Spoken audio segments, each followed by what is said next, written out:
Resistance to tyrants is obedience to God. It's Alex Jones. Ladies and gentlemen, I have always broken down the fact that Oprah Winfrey is a top globalist, a top eugenicist, who pushes a one-world religion through her private foundation.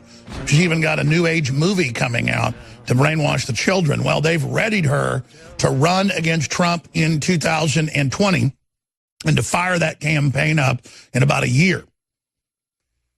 But we know the secrets about Oprah Winfrey that they don't want you to know.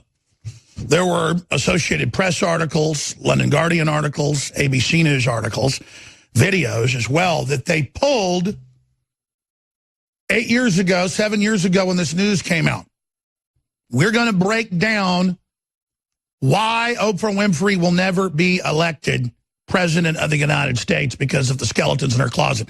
They want to call Trump a Nazi? Look out, lady. We know what you're designed to do. You're the black-faced to carry out the enslavement of black folks and everybody else. Here's the John Bound report first. The truth is powerful, and Trump operates unlike any statesman I've seen in modern history in the truth. And that's what's so refreshing about it. But he said, you know, the mainstream media really needs me to win in 2020. You guys had almost no ratings and it completely imploded until I came along, and you're still a shadow of your former selves because you're fake news. But he said, you need me. And look at the economy. Look at all of it. It's all roaring back, and optimism and so many other good things. And Trump is delivering on what he said. Very sensible policies across the board. And they are just flipping out, completely inverting all of this. And now Michael Wolff, known for yellow journalism, I mean, he's famous for festooning his news reports with outright fabrications. Like you hang ornaments on a Christmas tree. This is, you know, I think not an exaggeration and not unreasonable. And it's not unreasonable to say this is 25th Amendment kind of stuff. This is, I mean, did anybody say that in the West Wing to you? All the time. 25th Amendment. They would bring up the 25th Amendment? Yes, actually they would say we're not in the sort of in the mid period. We're not at a 25th Amendment level yet. Or they would... It's alarming. This is alarming in every way. And then this went on. Okay, this is a little 25th Amendment. So 25th Amendment is a concept that is alive every day in the White House. He's now come out and said he has no way to know if any of it's true. And he's gone on to say, quote, I'll do whatever is necessary to get the story. Oh, they just absolutely love to hurt innocents. They just rub their hands together to break down civilization, to destroy families, to defile everything they can, and to deceive and to mislead, to build their own universe of fraud. This is the compendium of their abomination, desolation. People like him enjoy the climate of fake news media, corporate media, and the open season on the truth, open season on the president, open season on loyal, decent, hardworking, honorable folks. Open season because the trash knows it's being taken out. And so the trash is fighting for its political, cultural, and spiritual life. And its life is culturally ruling us. Smiley-faced demons out there like Brian Stelter and Michael Wolff. They're all going to point at our champion, who is in the center of the arena under massive attacks and whole balconies, whole cacophonies, whole lines of these carrion crows, these buzzards, these vultures, these rotten flesh eaters. They sit up there and all crow and cackle in chorus that we're bad, and we're fake, and we're evil. When you judge a tree by its fruits, all we deliver is the news before it's ever forced out. All we deliver is the cutting edge. All we deliver is danger to them. All we deliver is the reality of... man. I love watching President Trump troll the media, the controlled corporate media. We're going to cover some of that trolling today.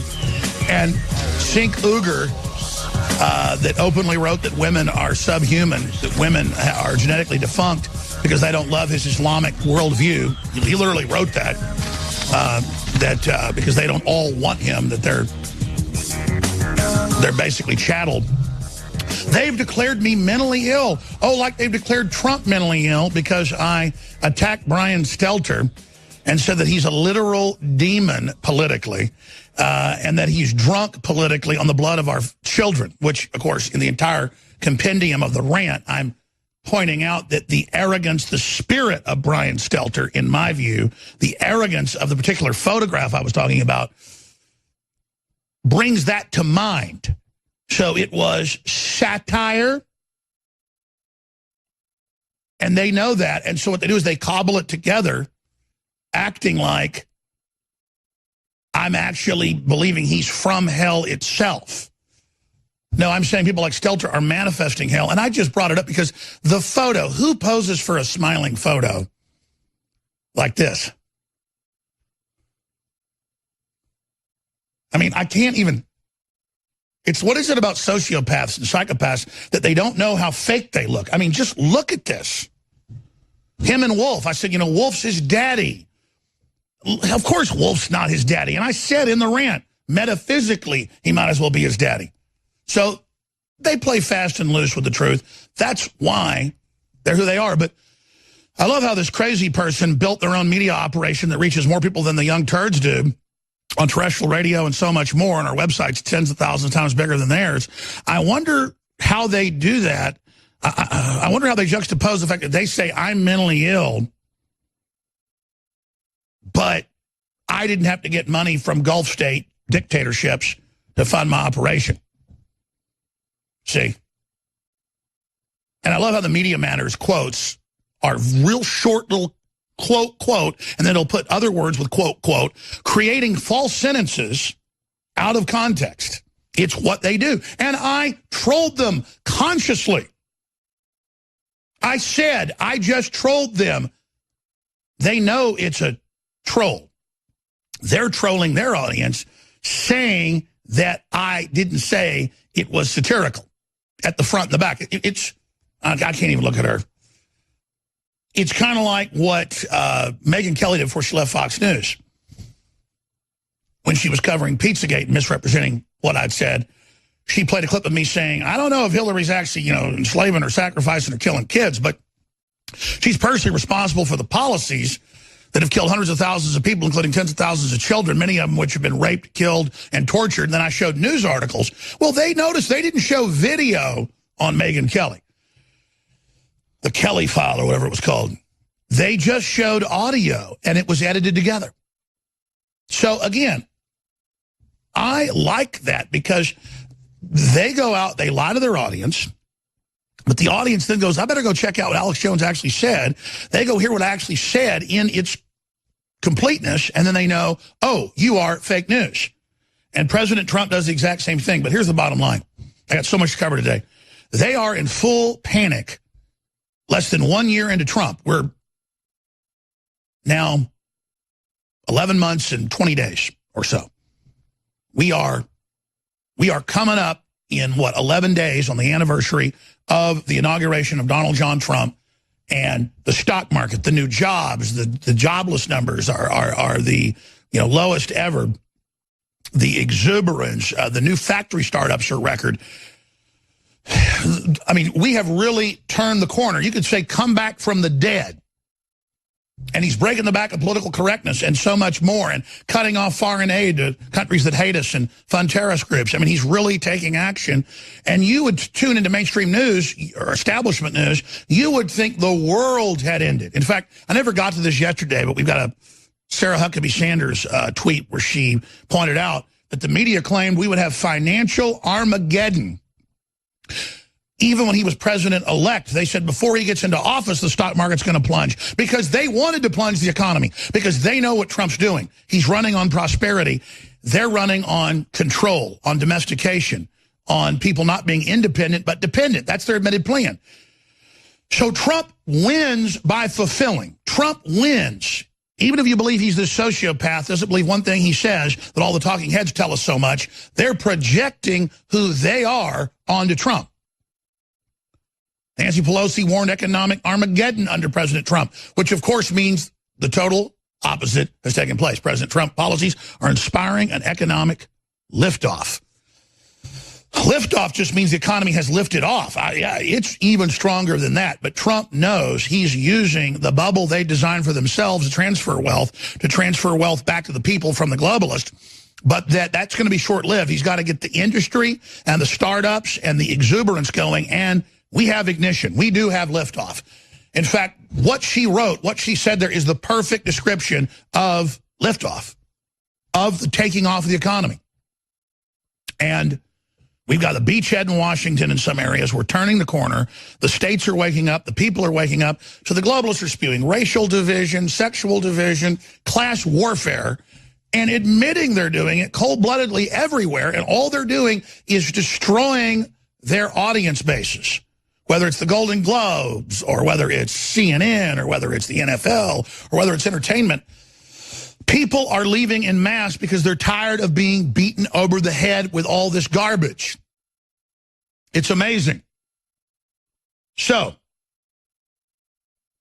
we're going to cover so much today and get into so many angles, but look at the arrogance of Michael Wolff, a known charlatan.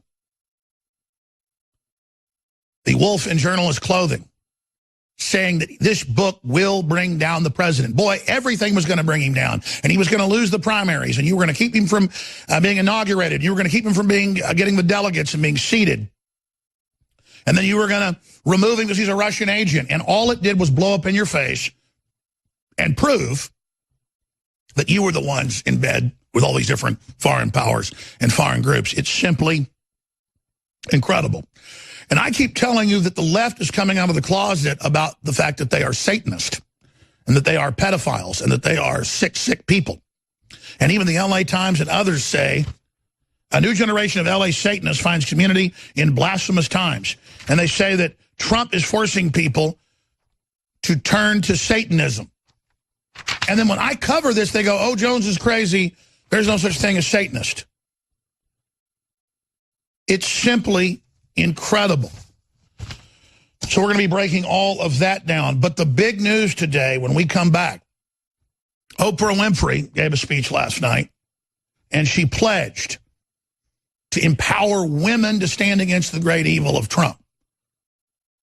When everything she does worldwide is about getting women to sign on to the UN, to be disempowered, and to be sterilized.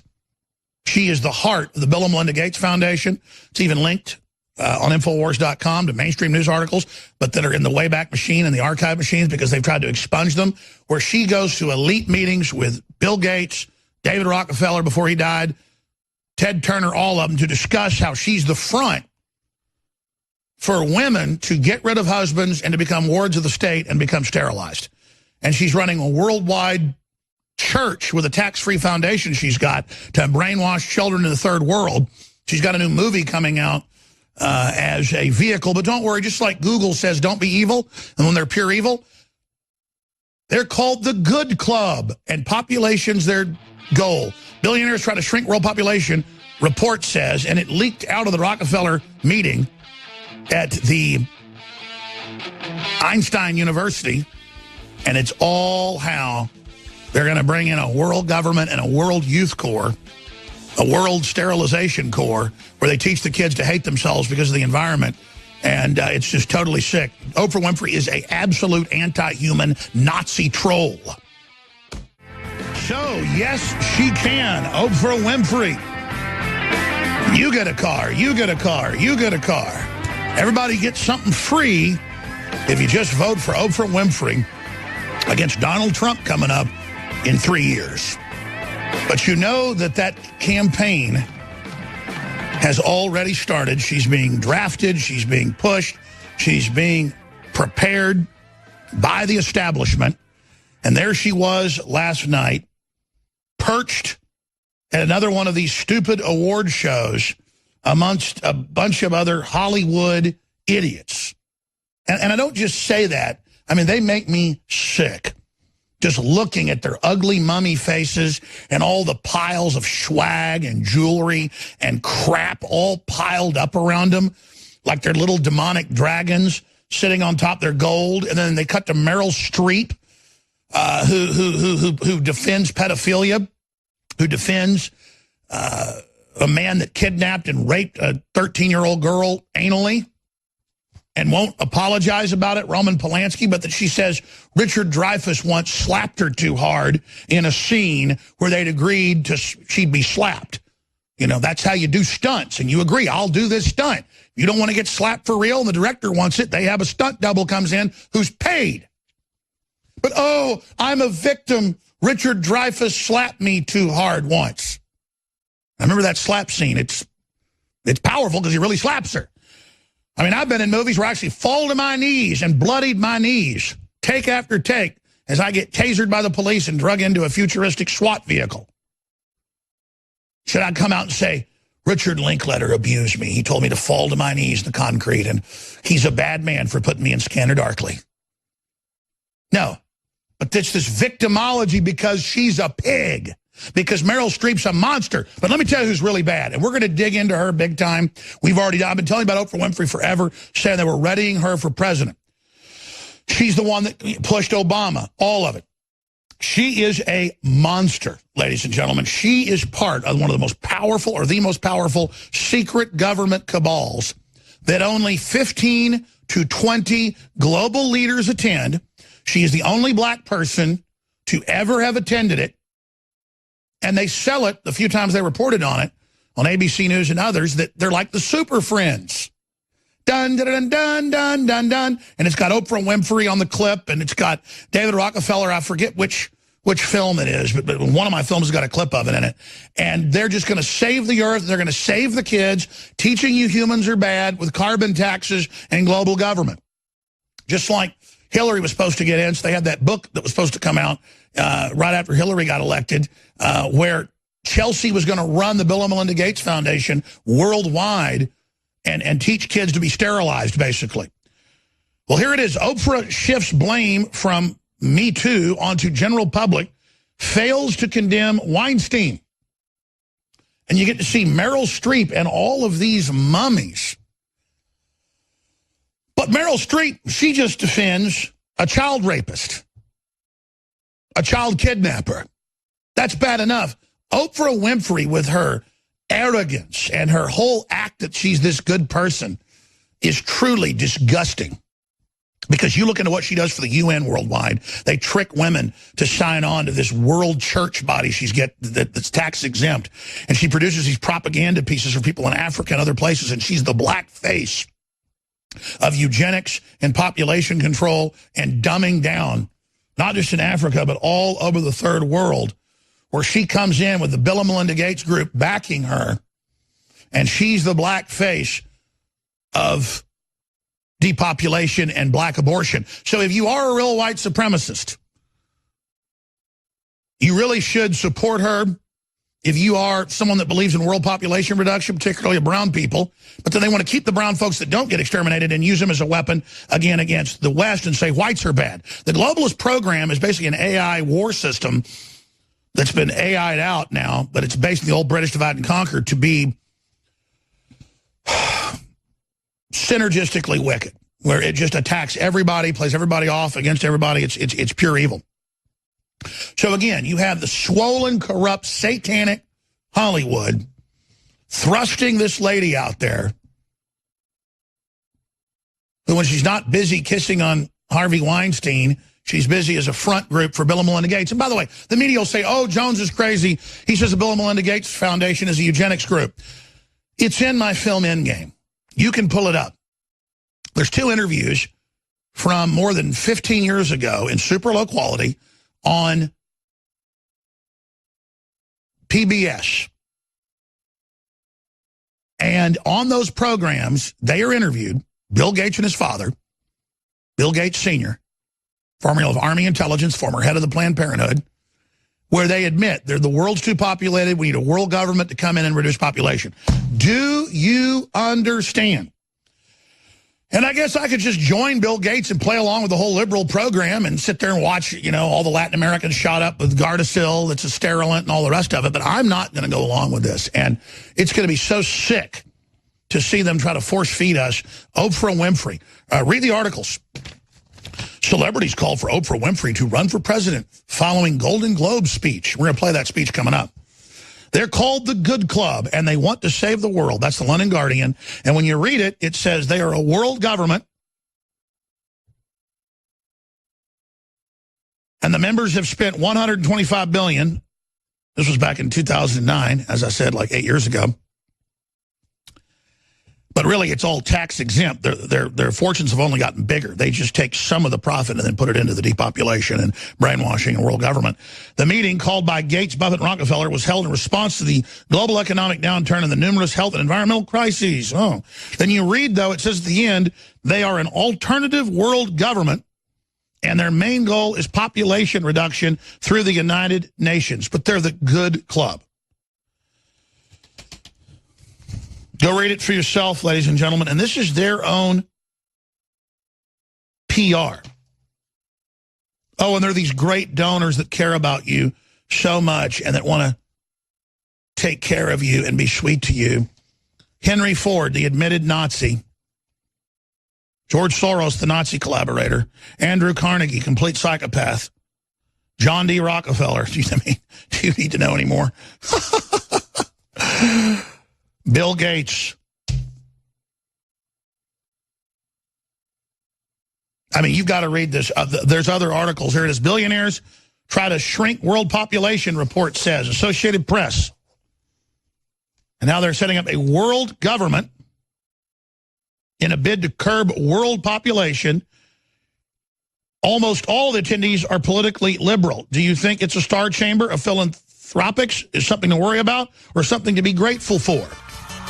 With their goal of shrinking world population. They tried to come out of the closet 8 years ago. It didn't work.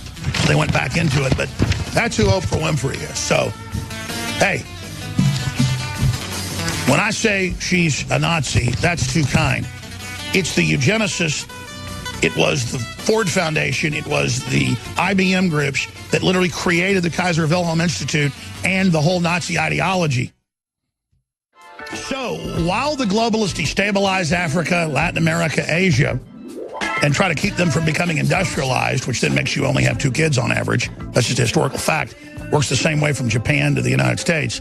They've done it in tests in certain areas of Africa, Latin America. It's happened. So that actually stops the overpopulation, if you believe in that. And there are some areas that are obviously overpopulated. But as the Czech president is reporting, 10 million African migrants preparing to flood Europe under the UN's own plan on top of the 10 million that they've already flooded Europe with. Meanwhile, back in the United States at the Hollywood Golden Toilet Awards, they brought in SJW Antifa creatures to set them next to the, quote, celebrities. And when you look at the mummies that are in this Hollywood event and the Meryl Streep who defends pedophilia and child rape, and then you've got pontificating up there, the big news. You've got Oprah Winfrey, who's yet to talk bad about Harvey Weinstein, with all the witnesses of rape and all the intimidation and all the rest of it. You can go back to a 2014 award show and others and catch photos and video, let's put it on screen for TV viewers, of Oprah Winfrey sucking Harvey Weinstein's ear. I would liken that to actually sucking on the devil's rear end. Because the word is actually that's where the crap comes out of Harvey Weinstein's ear. Okay, I'm being sarcastic there. The headline, Jones believes Harvey Weinstein's anus is his ear. I'm not being serious. Excuse me. I am being serious, if you're a radio listener, about her sucking on his ear. In fact, let's retweet the photo right now at Real Alex Jones. Not only does Oprah Winfrey push African depopulation, which we just documented earlier, Associated Press, you name it, London Guardian, She also sucks on Harvey Weinstein's ear, doesn't decry him when hundreds of victims come out, including dozens and dozens of people that the chauffeurs and others who he had for years say no. He would jump on top, particularly small actresses who were 18 years old, and rape them. Shove their legs up behind their ears and rape them with his considerable 300-pound body. He would get 105, 106, 107-pound women, reportedly, and rape them. Then he'd throw them a rag and say, clean yourself up. Get out of the car. And then he's such an addict, he'd go pick up another one and another one. Reportedly, this guy's quite the rapist stud. And I'm not encouraging that. I mean, he'll say, oh, he says he's a stud for raping. No, I mean, he's a stud when it comes to it. He's sick. You know, like Hitler was an ace at being evil. And you look at this, then you've got her up with Meryl Streep in the shot. They even cut to Meryl Streep when they talk about how men are all bad and women are going to rise up against them and they're going to be the change. When she works for the globalists and literally sucks the crusty, fetid, scrofulous-covered, degenerate, stinking ear of Harvey, the reported rapist, scumbag, Weinstein. The guy that also flies on the Lolita Express pedophile airplane with Bill Clinton. Oh, and who else? Oh, Kevin Spacey. And who else? It goes on and on, doesn't it? Blow that up, though, carefully, ladies and gentlemen. Oprah Winfrey sucking Harvey Weinstein's ear. And in case folks think we photoshopped this, we didn't. Can we please pull up the actual news article where you found it from 2014?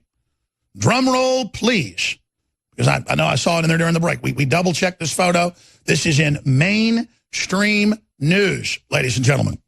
There it is, Pop Sugar. The real fun happens off stage at the Critics' Choice Awards. And what's the real fun? Blow it up. That's January 17th, 2014.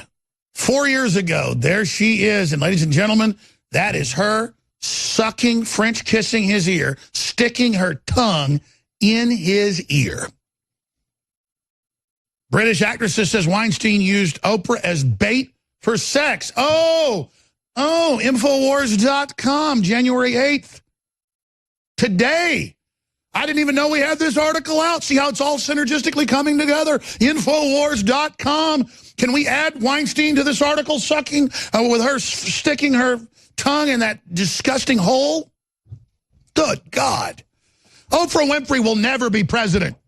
She sticks her tongue in Weinstein's ear in public and then tells us that she stands for women. She is a globalist tool bag of Bill and Melinda Gates. Oh, by the way, I really started peaking on Bill and Melinda Gates about 6 years ago, and I got real clear messages from them. And then Melinda even gave a speech and said, if you don't stop, people saying that we're trying to hurt people, if you don't stop, a lot of people are going to die. And then I got absolutely clear messages that you will shut up about us. Well, I didn't shut up, did I? And I can't shut up because now you've deployed Oprah against us. And when she's not luring women in, as is being reported to Harvey Weinstein, she's hanging out with you guys. And listen, I know you guys failed. And I know that IBM and the Cold Springs Harbor Research Facility that was literally funded over 80% by the Rockefeller family. The Rockefeller family created the modern eugenics in the U.S., came out of England. They deployed it, and they fully financed the Kaiser Wilhelm Institute that was the scientific hub in Germany of Hitler's entire operation, the European Union, everything. And they had congressional hearings about it later, the McCormick-Dickstein hearings. I mean, I've got clips of it in my film Endgame. You understand that's why I'm so frustrated? I mean, this is history. This is fact. Oprah Winfrey literally runs a giant tax-free foundation that's a world government Rockefeller front to carry out population reduction, and it's even in the news. And then you get lectured by her, and they cut to a woman that publicly defends child rapists, And then this woman's buddies with Weinstein and won't say anything about him. And look, The Rock's listening to her. Dwayne Johnson's listening, oh, so intently because he's such a good man to Oprah. Then he hangs around with Tom Hanks and all these other people. And I don't want to hate Dwayne Johnson because he doesn't have any background like this. But let me tell you something right now. If Dwayne Johnson wants to get elected president, I like the fact that he's supposedly a Republican, more of a conservative, doesn't have a chip on his shoulder, very charming guy. I like him. And I don't like hardly anybody in Hollywood, but I can get fooled by his charm. Maybe I'm being fooled, maybe I'm not. But man, stop hanging around with that mausoleum of scum. Do you understand? America, Dwayne, is sick of Hollywood. We are tired of it like poison we're vomiting up out of us. And I still haven't even gotten to some of the Golden Globes garbage, and we're gonna play some of it when we come back. It's just being lectured when you know that this woman is a monster by every yardstick. Let me just stop right there. We have not come up with new specials yet, but I've got to end the free shipping that's been going since before Christmas, and I've got to end the 50% off Brain Force and the 50% off X2 and the 50% off Super Male Vitality and the 50% off the Real Red Pill, the 50% off the high-quality fluoride-free toothpaste that's fortified with colloidal silver and iodine, all Super Blue products, 50% off. I've got to end this because Tim Fruget, the warehouse and marketing manager, came over here, and he came over and he said, listen, Alex, we are selling out of DNA Force at 33% off. We are selling out of Brain Force. We already sold out of Myco ZX, as you know, at the regular price. I mean, it discounted. We held a little back for auto ship. We're selling out of everything. So we are not getting some of the stuff for months. You've got to stop. So I've got to get with Tim today, come up with the new specials and things, but these have been the biggest in years. Water filtration, air purifiers, high-quality storable food, shop with the good guys, help fund folks that will fearlessly take on these scumbags because we love it. Infowarsstore.com, InfowarsLife.com, or 888-253-3139. But I am ending these specials today. They absolutely must end because we are exhausting all of our supplies and won't have some for months, and then we'll lose a lot of money. So we need your support, Infowars Store. Well, the globalists are panicking. All over the world, nationalism is coming back. People want to determine their own destiny. They want to be free market. They're pro-family. They're pro-prosperity. And so, raising its ugly head, again, Hollywood has a bunch of SJW, George Soros-funded globalists at the Golden Globes. And they're rolling out the fact that they plan to run her for president in 2020. That means in about a year, she'll be announcing. They plan to run Oprah Winfrey, the woman who literally pushes a worldwide tax-free church that's a front for the Bill and Melinda Gates Foundation. I just covered the articles earlier that tells women not to have children, that the family is bad. You can even pull up press conferences of her pushing that, and the whole plan is depopulation. And we covered some of those articles earlier. Billionaires try to shrink world population. Report says, Associated Press, Oprah Winfrey, the only black person to attend that secret meeting that later leaked out. And she's right at the heart of that with the Bill and Melinda Gates Foundation. That's how she gets out of paying taxes. It is simply incredible. Meanwhile, if you expand on all of this, we have a flashback. It's on Infowars.com by Jamie White and Newswars.com. British actresses says Weinstein used Oprah as bait for sex. Oprah duped her into thinking Weinstein would help her career, says the actress. Now, reportedly, Oprah will not criticize Weinstein or said anything he's done is wrong. She said nothing about Weinstein or Hollywood's problem with women. She said it was Trump and Republicans, and we now have photos of her in an article about how behind the scenes stuff gets crazy in Hollywood, of her sucking on the ear and sticking her tongue in Harvey Weinstein's ear. So this is the lady who, again, lures these young ladies in to basically culturally, societally, in a sexist way, lead them into the spider's web. That's who she is. She is the ultimate Benedict Arnold. You must research what a monster this woman is. But imagine Meryl Streep in the audience. They cut to her during the Golden Globes when they're talking about men being bad. And here she is defending Roman Polanski, kidnapping and raping a 13-year-old girl anally, reportedly blood all over the place, raping little girls so they bleed everywhere. That's loving. That's trendy. That's good. But, again, if you try to restore the economy, you're a bad person. But Trump knows by winning, by restoring things, by fixing things, he will defeat all their lies. He'll show us how real he is and how they're the fraud, how they're the fake, how they're the lie. But Oprah Winfrey will never be elected president because she is part of a African, particularly depopulation group that mainly targets Africa with vaccines and contracts where women agree to be sterilized. And you can argue, well, isn't that nice? Okay, she's telling you the whites are out to get you and men are out to get women, and then she's funding a group and has a church worldwide that pushes women not getting married and that men are bad, but then she gets married and has all these boyfriends and basically brings women to Weinstein and then sticks her tongue in his ear. Let's show the news article again. We just tweeted it out at Real Alex Jones. Oprah Winfrey attacks men in Golden Globe speech, says nothing about Harvey Weinstein. Remember the time she openly stuck her tongue in his ear? Infowars.com, flashback. British actress says Weinstein used Oprah as bait for sex. I want to hit her with all these tweets with that photo. And let's talk about how the establishment, the globalist, picked her to be who she is today as a Judas goat, as a black face, a smiling, sweet face, to lure little flies and little bugs into the spider's web. Look it up. The Cold Springs Harbor Group. That's what they were meeting up in New York about. The original eugenics group that funded Hitler. She is the only black person allowed in the group. Oprah Winfrey is literally one of the #1 enemies of black people in the world, in my view. Let's go ahead and play this clip of her grandstanding and looking at Meryl Streep. Oh, we love the women, Meryl. Men are the problem. Oh, the media is so wonderful. Trump's so evil. Here is her sickening garbage on the listing sinking ship that is the filth that is Hollywood. I'd like to thank the Hollywood Foreign Press Association, because we all know that the press is under siege these days. But we also know that it is the insatiable dedication to uncovering the absolute. Look how, the absolute truth. We give you the absolute truth. We're fighting. We're the underdog. And then it cuts to all the old mummies, all to being fake, a bunch of actors. Oh, yeah. Oh, we're so good. We're so anti-elite. That's why we hang out at the secret Cold Springs Harbor meetings. Here, let's go back to her. That keeps us from turning a blind eye to corruption and to injustice. Oh, the Clintons, the globalists, Weinstein, all of it. All the inside.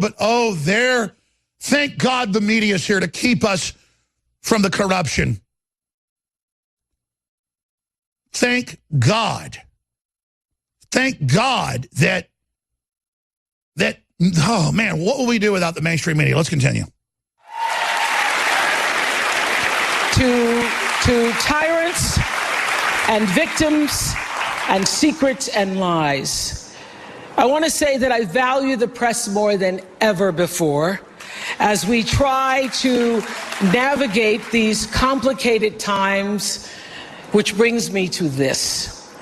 What I know for sure is that speaking your truth is the most powerful tool. Again. Speaking your truth. Your magic kingdom, imagine you're going to be a princess, imagine you get a car, you get a car. None of it's true. Your truth, take that, what they put out, regurgitate it, stay in the cult, keep trying to kill prosperity. Let's just get rid of the family. Men are the problem. Because she gets to that. Here it goes. We all have.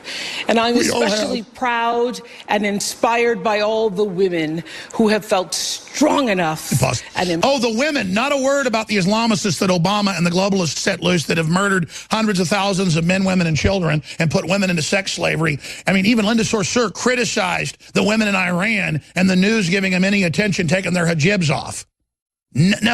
No, you always back the real oppressors and then demonize the American male in one of the freest countries in the world for women to make us feel guilty so you can grandstand and cover up what a witch you are with all those women that you reportedly brought to Weinstein to be abused when you're not sticking your tongue in his filthy ear.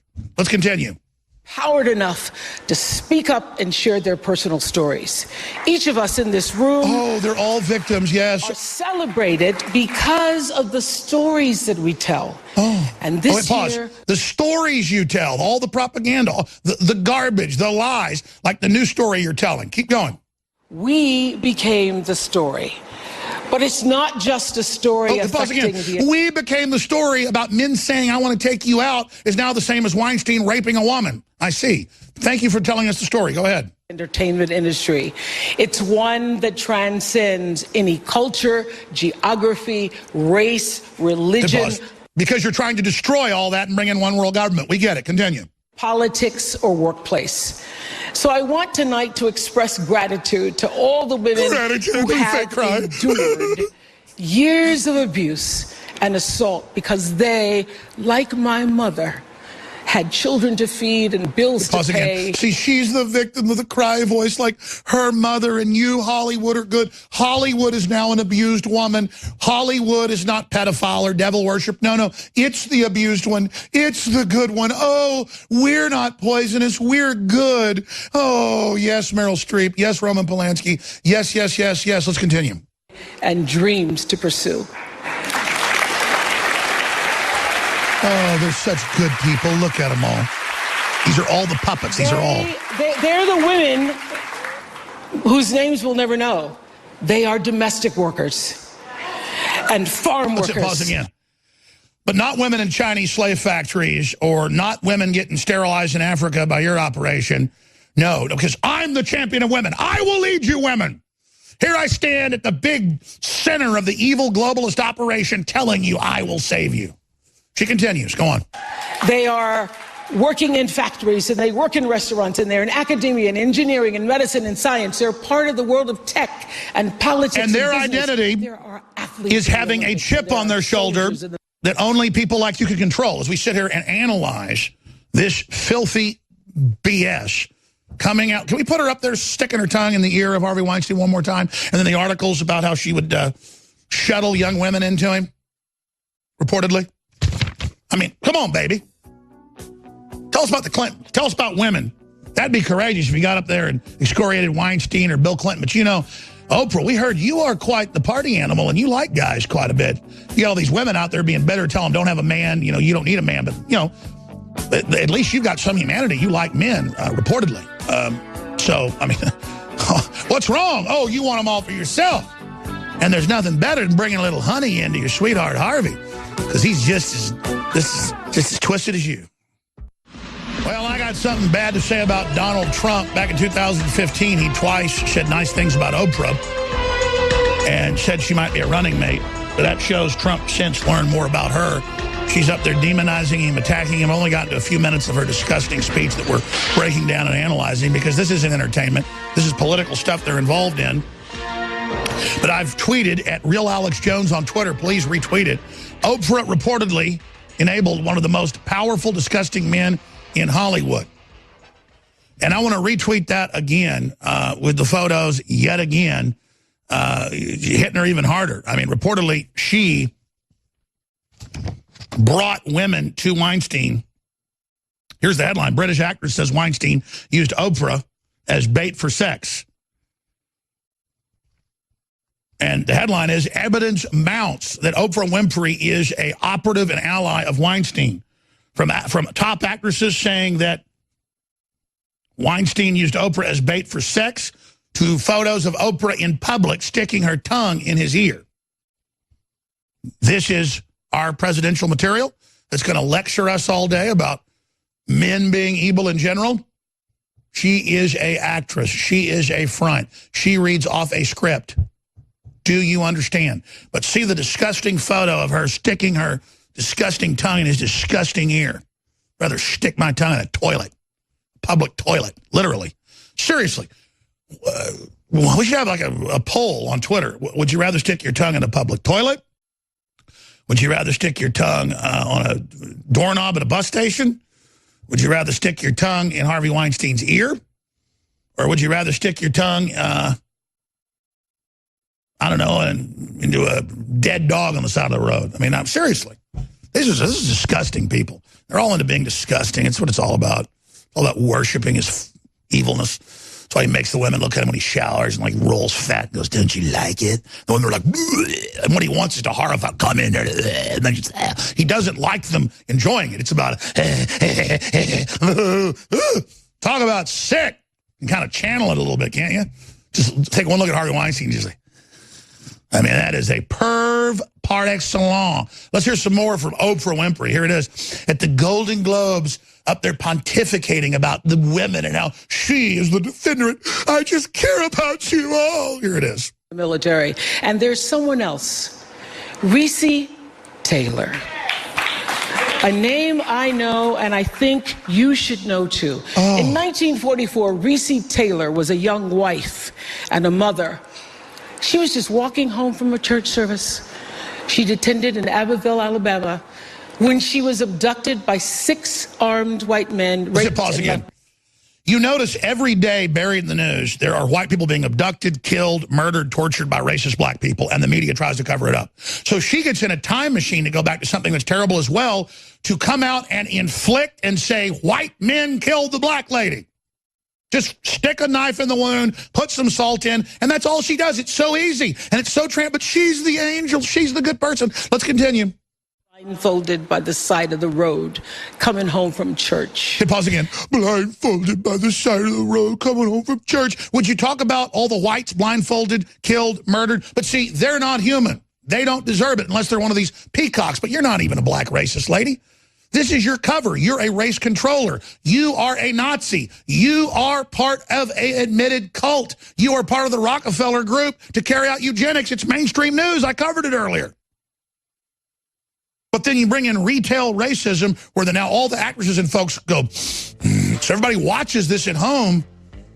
And then literally we're back in the 50s or whatever, the 40s, and some black lady getting killed by some thugs. Hope they go to hell, whatever. But the point is, it's all just on and on and on and on and on. And then now the women of the day say, you're all that victim. But don't worry, she'll lead you. She'll lead you.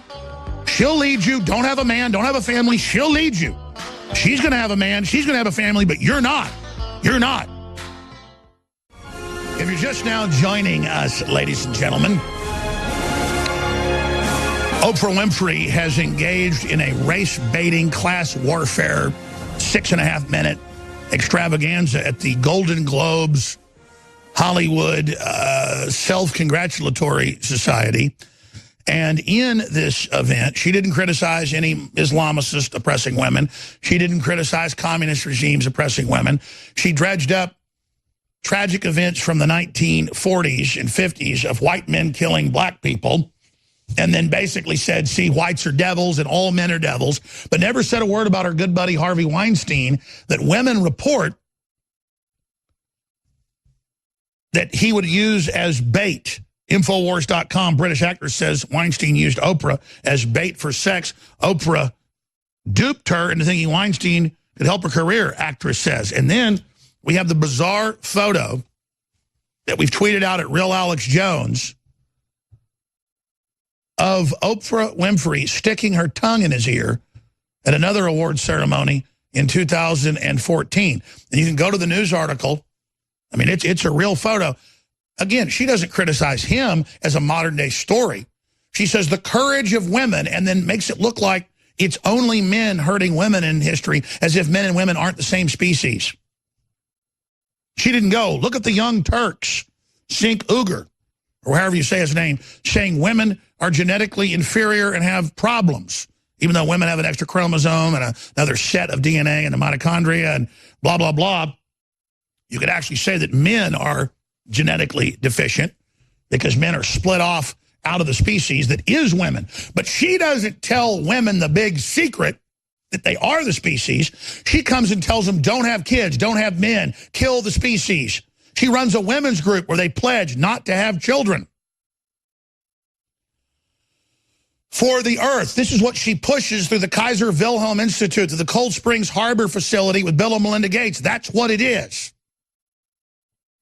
I have the articles, mainstream news, where she pushes a worldwide depopulation agenda. Billionaires tried to shrink world's population, AP, and at the head of it, Oprah Winfrey. She's the face for Africa. So the Africans will think it's good when she comes and tells them that they can't have cars or air conditioning, just like Obama told them.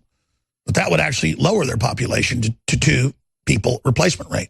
It's actually lower than that when you industrialize any group of people. So the answer to overpopulation, if you believe the metric in all cases, and it is overpopulated in some areas, would be industrialization. But that's been blocked because you don't want to give people civilization. You want to control them. You want to manage the crisis that you exacerbate and that you make even worse. Truly sick. Did she say, there's Meryl Streep, who praises Roman Polanski and says he should be able to get away with raping a 13-year-old girl anally? No. And will the media call her out for defending Weinstein and not criticizing him? The answer is no. But if we get this information out, Oprah Winfrey will never be president. The job is every woman you know being suckered by her. Show her the news articles, show her this video, show her the history, and understand what a pig she is. Good luck, lady, getting away with your Weinstein relationship and all the rest of your behavior, lady. Good luck. But she's just designed to push this whole Me Too movement and act like Trump's the abuser of women and not Hollywood that she is a front person for. Now, joining us is a best-selling author and researcher, Michael Malice, michaelmalice.com. He grew up behind the Iron Curtain, so he understands the tyranny of collectivism. He's at Twitter at Michael Malice. He's written Dear Reader, Kim Jong-il, and he's been over there and researched it. I've read the book, very powerful. But the reason he's here is we're told Trump's mentally ill when Kim Jong-un said a few weeks ago, I have the nuclear button on my desk, and I am preparing to preemptively blow the U.S. up. Well, the U.S. could actually nuke him at that point for making another threat, pointing a gun at somebody and saying, I'm going to pull the trigger. Well, even if you're not intending to, I have a right to pull mine and take you out before you do. You have the weapon. You've made the threat. You've tested it. You're pointing it at me. Okay. I am clear in present danger. So I can defend myself. But Trump just said, we have a bigger button and it works. Saying, hey, we're ready to stand up against you. That is a very measured statement. They say the president's mentally ill, an idiot, a buffoon. A top real estate mogul, top golf course mogul, top TV guy, the biggest in reality TV history. Genetically, you look at somebody, he's successful. He's what, 4 or 5 kids? So he runs for president the first time and wins against all the odds, and they call the president a loser and mentally ill. Well, then I want to be mentally ill too. Then Trump said, you know, I think it's kind of genius that I ran and I've done all these things. I think that's genius. Well, success is the mark of intelligence, okay? And navigating all this, I mean, I don't want to call myself a genius, but if they're calling me mentally ill or saying I have Alzheimer's, the antidote isn't to say, oh, I'm really doing a great job. My mind's all there. No, Trump knows you go to the other extreme and say I'm a genius. Well, I think it is genius how he's defeated the mainstream media, the globalist, how he's brought the economy back with the people's help, how he's turned all of their attacks against him. Michael Malice, I mean, this is not a worship Trump fest, as everybody knows. I've been critical on him on letting Sessions go on this anti-marijuana jihad while the opiates kill everybody. And I don't like going back on the Afghan deal and a few other things. But overall, it's almost messianic what he's done in less than 1 year. I want to get into North Korea, but just, you know, as a political analyst and writer and researcher and a pundit on Fox News, you name it, it's almost embarrassing how much I want to gush over Trump, but, I'm gushing over the truth here. Or do you disagree? Well, what I'm excited about, as someone who spends a lot of time trolling on Twitter, is that he announced that he's going to have awards for the most dishonest people in media. I mean, this is kind of unprecedented. In a way, he's innovating how presidents communicate with the population, which is something FDR did back with the fireside chats back in the day.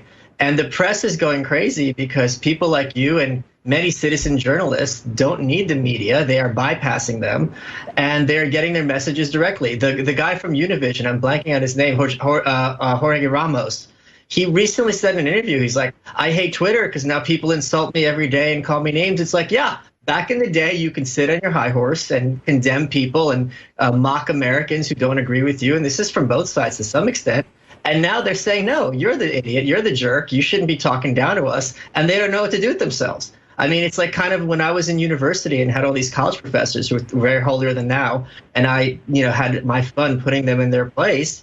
They couldn't handle it because they had their tenure and they don't have to answer to anyone. And that's not the American way. I mean, one of the great things about this country is everyone is held accountable. You don't have this kind of caste system where people are above the commoners and never have to respond. This is exactly what we were fighting against. Well, as you know, Edward Bernays, the modern father of propaganda, he changed the name from Department of War to Department of Defense.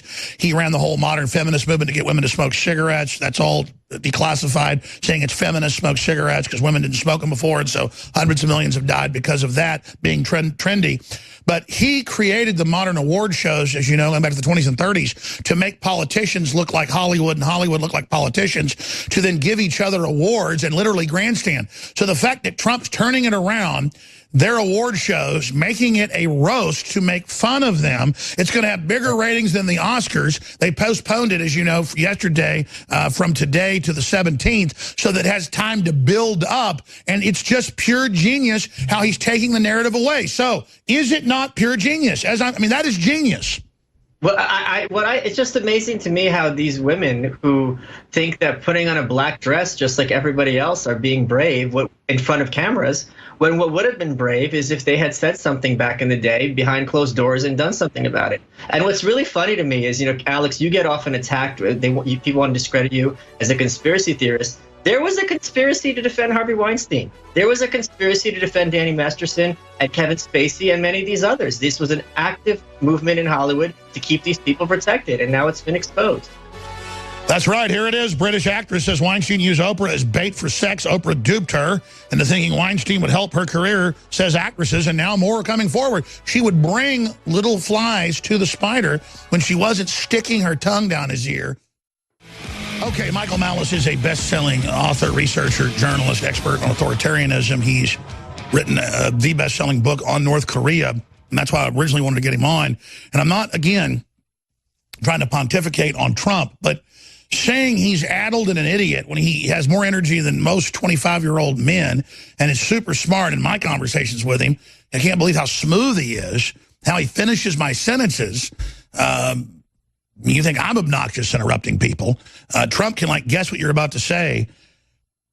And then they're saying he has Alzheimer's. And why not say, hey, nobody's been able to get North Korea in decades. Not just 2 years. 2 years since the hotline, but decades since they said, let's have real talks with the South. By Trump not playing along like the Clintons did and everybody, he's brought them to the table. That is genius. So again, Michael Malice, author of The Dear Reader about North Korea. Give us your expert take on where we are right now and the chances for war over there. Well, let's go back to, you and I, Alex, are old enough to remember Reagan. Remember when Reagan was going to be sworn in? He's this crazy cowboy and Soviet Union's going to nuke us. And, you know, there are all these new wave songs that we dance to about mushroom clouds and we're all going to be living under radioactive fallout. That's not what happened. You remember perfectly well, both Reagan and Gorbachev committed to peace, and the Soviet Union fell peacefully without a shot being fired in 1989 through 91. And this was the greatest pro-liberty thing that happened in our lifetime. And yet, you know, if you listen to them in 1980 and 81, it would have been, you know, literally the world was going to end. And we heard this constantly. How many books were published? The Coming Nuclear Holocaust and so on and so forth. Now, we remember very clearly in last summer, North Korea said they were going to nuke Guam. Last I checked, Guam is still here. Now, North Korea, people admit very clearly that it's a country like no other. If you want to be boorish about it, you can call it a freak show, or you could call it an outlier if you want to be fancy about it. The point is, there's no other country like it. There's no other country as bad as North Korea. So the idea that we should be speaking them the way we would speak to our friends, the UK, or to our rivals, Russia, it doesn't necessarily hold true. That's kind of a non sequitur. The idea, I would say, is talking to them like any other country. It's not intuitive that that would work at all. And in fact, when you have a country that's blatantly saying explicitly, we're going to nuke America, that our organic response should be, thank you, sir, may I have another, that doesn't follow either. Not even Saddam Hussein was threatening to nuke us. That's right. And let me ask you this then. I mean, Trump has had to basically get it lined up where it looked like war was about to happen. And they've definitely got the assets in place. I think let me just say one more point. Let me just say one more point. I'm sorry to interrupt you, Alex. When he had that tweet about North Korea has a button, and I have a bigger, more effective button, and everyone's clutching at their pearls, does anyone think North Korea didn't realize that we have a bigger nuclear arsenal with them? Does anyone think that Kim Jong-un isn't painfully aware that we can destroy North Korea? They know this perfectly. They talk about it in their literature all the time. They're not stupid. They're a very, very evil country, but there's no no country on earth that isn't aware that we have the world's largest nuclear arsenal. This is not a secret. Well, that was actually my next question, is studying North Korea, who really runs it and why are they so evil? Why are they so selfish? Why don't they just reform? What is wrong with them? Well, I talk about this heavily in my book. If you look at these countries, Libya is a great example, Iraq, and several others. When the countries liberalized, Romania was the example Kim Jong-il himself used. When these countries liberalized, very often the people at the top are shot, and with good reason. You look at Gaddafi, he was sodomized to death. Saddam Hussein was hung, and Libya had a nascent nuclear program. They agreed to give it up, and what happened is right now you have slavery there. So North Korea very quickly realizes the best defense is a good offense. Kim Jong-il said he wants to turn the country into a hedgehog, meaning one with nuclear missile spines pointing in every direction. And if you think about it, how much easier, I don't think they would have been running their mouths to this point if they didn't have nukes or at least some very, very strong weaponry. Something would have happened to him. So they are very conniving in their hold on power. They're very interested in self-preservation, and unfortunately, it's at the expense of the 25 million North Korean population who are the victims in this horrible, decades-long atrocity. Don't they know the calculus has changed and that the whole strategy of patience and then the globalists using North Korea as a strategy of tension, that is coming to an end? It is coming to an end, and they're scared, and they're clearly scared, and you see that they're reaching out to South Korea, their arch rival, in some kind of, because China very publicly last year and in the recent months has been turning their backs on them. Russia, to some extent, has been turning their backs on them. Putin liked the idea that North Korea could kind of be a thorn in our side, but even he's not going to be defending, concentration camps and starving children for political purposes. He's a far cry from Stalin. So North Korea has been an international embarrassment, especially for China, although they do serve a purpose, but China wants to have this dignified appearance. The Olympics, is there any bigger symbol of global cooperation? That South Korea is having the Olympics now. This is, every country is turning their back on the North, and they don't know what to do. This is kind of uncharted territory for them, thank God. And I'm not saying this is the end of the North Korean regime, which I pray every day that it is, but if this were the end, this is what the end would look like. And we know the strategy of letting them get better and better weapons and better delivery systems is what's brought us here. So that's the definition of insanity, is doing the same thing over and over again, thinking you'll get a different outcome. I mean, I see what Trump's doing as the only sane thing. And now the fact that they are looking at negotiations, I think the sanctions are starting to break their back. What do you think? Well, I mean, in the 90s, they chose to let 1 to 2 million people starve rather than let the UN in and give them food, because they said if the government isn't providing food, then the government would be superfluous. So this is a nation that is absolutely perfect in its immorality. But the fact that they're starting to, remember, like last year, Donald Trump's a dotard, all these awful things about America, or saber rattling, and now they're like doves. Now you talk to them, they're like Bernie Sanders. They want peace and they're sweethearts. So something has obviously changed in their calculations. The fact is they've been around for 70 years. That is not an accident. They're clearly doing something right in their evil and in their torture. And now if they're having to change, it's because they were forced to change. And I think it was a combination of Trump, China, and Japan. Maybe Trump's not a genius. Maybe the people running things have been complete out-of-control idiots, and now just because Trump isn't insane, that seems like it's genius.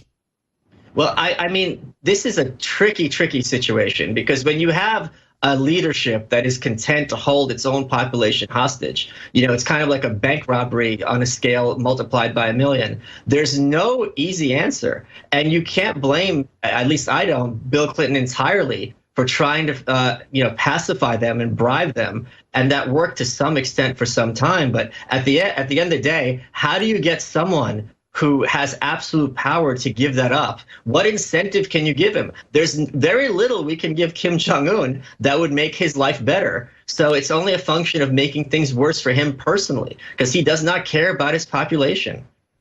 And he's the very caricature of a fat little spoiled, rotten, weak demon.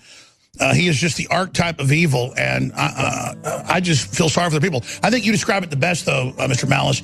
They are a hostage nation of just people who don't even know what planet they're on, and that's why they're the greatest victims, people under communism. Michael Malice, the book, Dear Reader, available everywhere.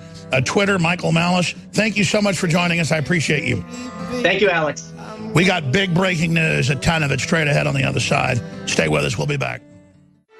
You know, I've told the great guy that does our voiceover intros, don't make it sound like I'm all high and mighty.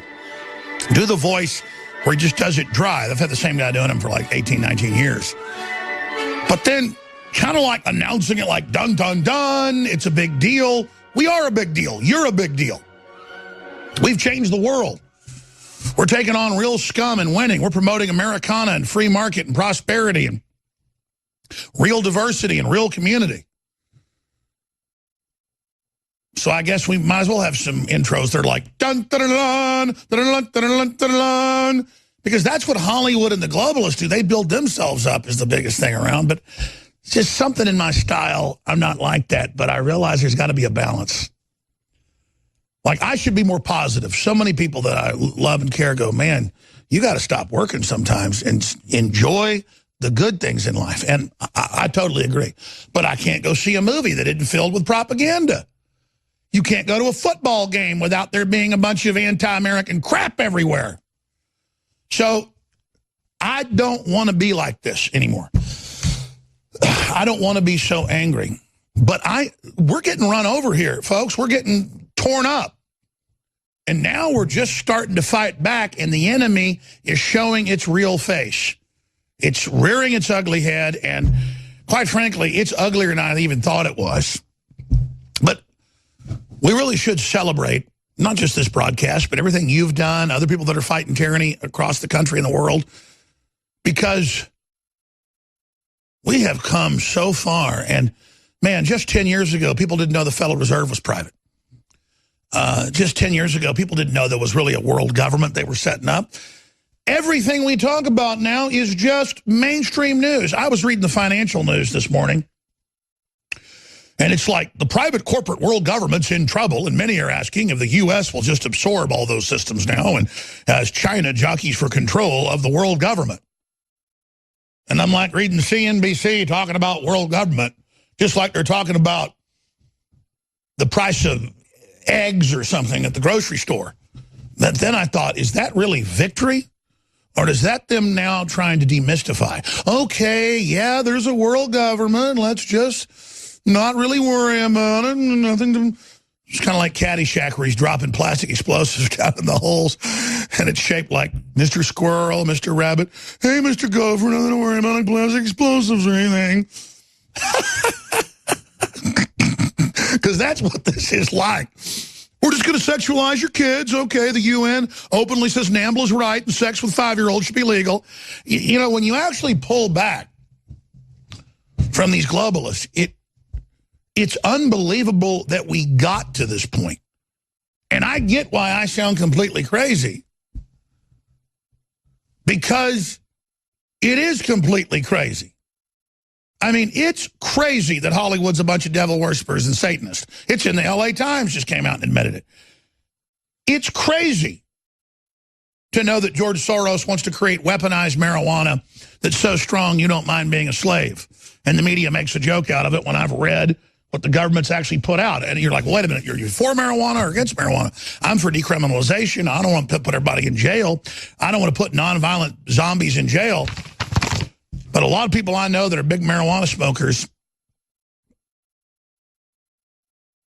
they're just not all there. Some people, studies show it really helps. But the reason I bring that up is let me cover this article. Because the minute I saw this headline, I already knew what the story was going to say because I'd read studies about this from the 60s when they were thinking about deploying marijuana on the general public to make us passive. And you can think, well, that's a good thing.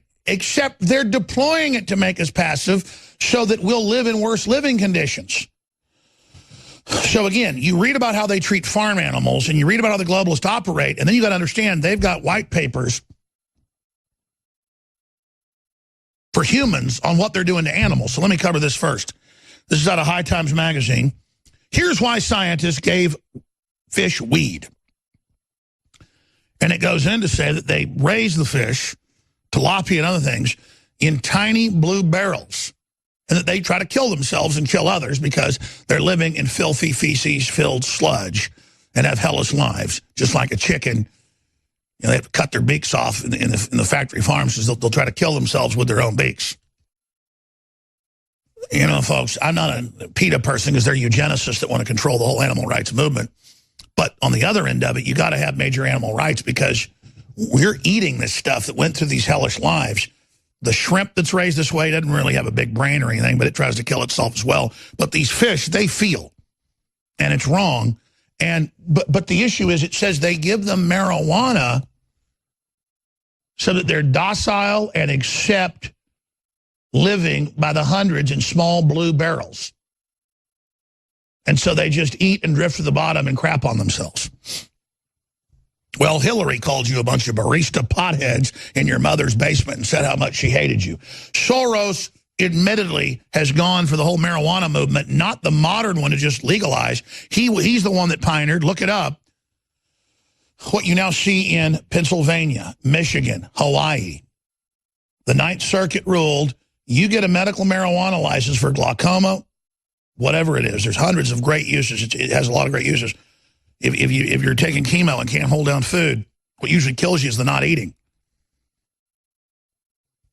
They said, we're going to come take your guns. They send them letters. In Hawaii, they go, you got 1 week. In Pennsylvania, they said, you got 3 days. Look it up. And I tell the marijuana people this. I've been on some of the big marijuana shows, and they can't even get upset about it. Because they're all just programmed to get upset about, the right wing trying to keep me away from my weed, and it's the savior of Earth, and, it's a religion to them. And they don't want to hear that the left is coming after them. And it makes it a lot harder to wake them up when Sessions comes out and says, we're going to overturn 20-something state laws, and we're going to arrest medical marijuana users, and we're going to, it's horrible. And it's one of the worst things Trump's done, and it's catastrophic to Trump and populism, and it's downright un-American. The cops need to be busting people on the deadly opium, and people selling heroin to kids, and people selling methamphetamine need to be thrown under the prison. We need to make marijuana something that is useful but dangerous, and the weaponized strains they've got. And the media made fun of it in my custody battle and said, Jones says he only smokes it once a year. Yeah, right. Anybody that knows me knows that, hey, Alex, want to try some of this marijuana? No. I don't like it. Because it has the opposite effect of making me feel docile and relaxed. It makes me paranoid. I don't have fear until I smoke marijuana. I then suddenly start getting scared. I feel my breath, feel my heart beating. I don't like it. Now, sometimes I smoke it, it's not as bad. But the point is that it varies person to person. Some type A people might really help them. Some people that aren't very well motivated, it'll ruin your life. But read this article. Everyone knows cannabis is a big business, and the prospect of economic growth and opportunity, of course, is one of the most pervasive arguments of the case for legalization. From seed to smoke, the cannabis industry stretches across multiple sectors of the economy. But who could have guessed that weed attracted the attention of the agriculture industry as a means to increase profit margins? And what do they say? We're going to tranquilize animals to put them in horrible conditions. Well, that's why they're coming out with chickens that have no brains now, no upper brains. They won't kill themselves with their beaks. Fish farm weed will help fish chill out. It goes into how they kill themselves, how they're in total filth, how it's a nightmare scenario. And they go, oh, it doesn't matter. Let's just not make the pens bigger or happier. And then we demand an economy that scales up. Because the more quality you demand, the better you get as well. No, let's just drug them with weaponized marijuana. Well, that's what's being done to you. And it goes into their horrible conditions. It goes into it. And that's the whole plan. That's what the fluoride's about. It hits your sterilization as well. And it's all admitted. It's all admitted. That's why they're pushing weaponized weed. Okay? So we need to be balanced about it and admit the bad side of this. Alex Jones. Alex Jones. There's a lot of controversy around this network about Alex Jones. Google is being accused of hiding negative stories about Hillary and her campaign by changing its algorithm to bury stories like the Clinton body count story. That's according to website Infowars. It sounds like it's confirmed there are at least 2 shooters with fully automatic weapons. Dr. Martin Luther King has been shot to death in Memphis, Tennessee. JFK was shot from the back and the front. It was almost as if they were a planned implosion. It just pancaked. They took the babies out of incubators and left the children to die on the cold floor. I think this is a national security imperative. We have clear things that we do not understand how they work, operating in areas that we can't control. UFOs. Is this global governance that lasts? Is it one world? The central bank is in charge. Israel claims the attack was accidental. Some former U.S. naval officers say it was on purpose. They describe the day's action as part of a continuing cover-up. Russian intelligence compiled a dossier on Mr. Trump during visits to Moscow. Russian scum! Denied everything. He called it all fake news. And he accused CNN of being fake news. This is a national emergency. If they kill Trump or remove Trump, it will cause a massive civil war in this country. This is a FEMA high-level alert. We are at war with Russia. Are you aware that Mr. Stone also stated publicly that he was in direct communication with Julian Assange and Wikileaks? The White House and the President are citing Infowars. If they can shut us down, you're next. If you are receiving this transmission, you are the resistance. It's Alex Jones. And ladies and gentlemen, we are solving history. We're exposing the globalist plan, and we're defeating it. There's no way you can set up this big, giant, private, corporate world government and then get away with it if there's opposition. But they arrogantly built it, acted like that by the time they got it in place, they'd have such a brainwashed TV head, internet, video game head population that they would be able to roll forward with TPP, all the rest of this stuff where they transfer all of our sovereignty out of the country, just like they did with the EU. Most countries never even voted to enter it. They just voted on trade deals that then politicians later changed in committee to take over. And Brexit's going to be a long process. Defeating the globalists is going to be a long process. But when you've got the nation state and the institutions that aren't perfect, but in the West, pretty darn good compared to globalism, and you've got the globalist corporations transferring our power to shadowy multinational groups that are tax exempt. I've had the CIA high level, I've had the FBI ask me, I've had top media, I've had a lot of people say, Jones, how did you engineer the main populist operation to trigger the chain reaction to bring down globalism? And I always explain, A, I didn't do that. There were people fighting it beforehand. I picked up on what they were doing, and I understood that it's going to look like it's invincible until it starts imploding. And then the minute it starts imploding, it's going to go quickly because it is the most top-heavy, delusional thing. How are you going to set up a private corporate world government where you're tax exempt and you are above the law and you have diplomatic immunity, and then you come into the nation state and teach people that they can't have prosperity and teach them a modern environmental movement to hate yourself when the globalists are exempt? Well, their only hope is to have cultural, religious division.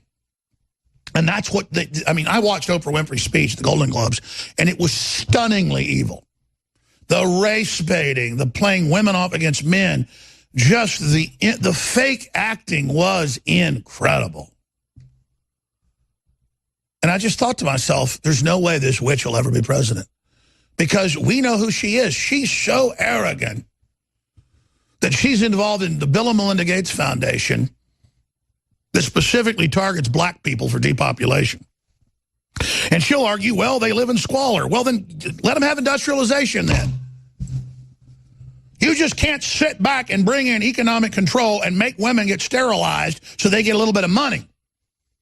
And Oprah Winfrey, or tell us you're a white supremacist, lady.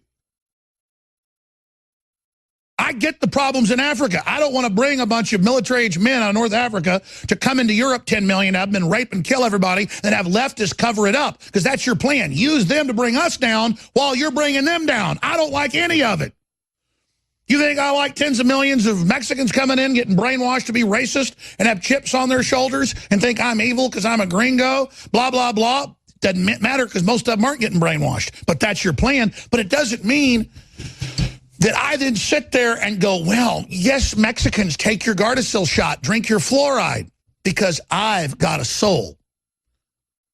I can't look at some baby, whether it's got black skin or brown skin or pink skin, and think, well, because that person's a certain color and because that group's been brainwashed to hate me, I better organize around taking them out. And that's what the globalists have done. They force you all into your race group so they can manage all the groups. And they write textbooks on this. The British had a few thousand troops, took control of India. That I forget the numbers, but it's hundreds and hundreds and hundreds and hundreds of times the population. You know, tens of millions of people at that time. And the British took over with a couple thousand people, playing groups off against each other. And now it's being done on a mass scale. And Oprah Winfrey and all these dirtbags know exactly what they're doing. But I have to counter their racism saying, you're a racist pig. But not because you're black. You may get some dumb racist person who's white or black to hate somebody because they're told all this stuff. And racist whites may do something to you so you hate whites, all whites. Or racist black does something so you hate all blacks. That's called being manipulated. But remember, Oprah Winfrey is an elitist pig who wants to be at the very top of the global pyramid for her own ego. And so she's the only black person ever let in to the Cold Springs Harbor Eugenics Human Genome Program. The Human Genome Program, IBM runs it? IBM ran it back when it was the race mixing study facility that literally created the system for Hitler. Do you understand? What I'm telling you is 100% New York Times best-selling books by black and others. It is 100% fact that Bill Gates and Melinda Gates and Warren Buffett and Oprah Winfrey took over the eugenics operation of John D. Rockefeller, the great-great-granddaddy, right through David, who died after his 6th heart transplant last year, and that this woman has been handed the literal baton that Hitler was just an outgrowth of. Because this eugenics operation was so evil, it even set Germany up, and British and U.S. intelligence told Hitler he was going to be given all of Europe with the European Union. The King of England was going to become the head of the European Union monarchy. He was German. Look it up. That's why he advocated, not because he had an American wife. And then the globalists set up Germany and brought it down. Just like they set up the Russians at the end of World War I, and it's the same thing. And now they were going to set up America and bring us down and have China be the new heart of the power. And Donald Trump and Alex Jones and Matt Drudge and you said, no, no, no. We want a world based on free market, being honest, being good, being straight dealers, straight shooters. And guess what? That's why they're scared. And that's why it makes me so mad to know Oprah Winfrey is part of the most elitist, evil organization on earth. And she wants to run her mouth about racism. She makes me literally boil. Disgusting. Now, I need to be funded. This operation needs to be funded, and you need the products we've got. Free shipping ends today. It's got to end because we're selling out of Super Blue, the high-quality colloidal silver, and iodine-fortified fluoride-free toothpaste. We've got the Brain Force Plus. That's about to sell out, our best-selling nootropic. You want to stock up on it or have never tried it, you really should get it. Infowarsstore.com. There are other nootropics for $60, $70, $80 that have the same ingredients at the same dosages. So it's usually a good deal at $39. At $19.95, it's almost a loss leader for us. Read the thousands of reviews, 92% reviews total out of 5,800 plus. Infowarsstore.com, Infowarslive.com. But whether it's the Real Red Pill, or whether it's Survival Shield, or whether it's Secret 12 now back in stock, or whether it's Super Male Vitality, or whether it's Alpha Power, it's all there, 50% off or more. But it's got to end. DNA Force is selling out. Myco ZX already sold out. The colloidal silver, Already had to get rid of that at the 67% off because it's sold out at the regular price. Please commit to fund the operation. You are victory. I was booked to talk about the very issues I'm just describing, and you're not even asking about them because they're not interesting facts to you. That's not true. I have plenty of questions on immigration. You've attempted to filibuster by talking about your flights. No, I'm not. I want to ask you a question because don't be condescending, Jake.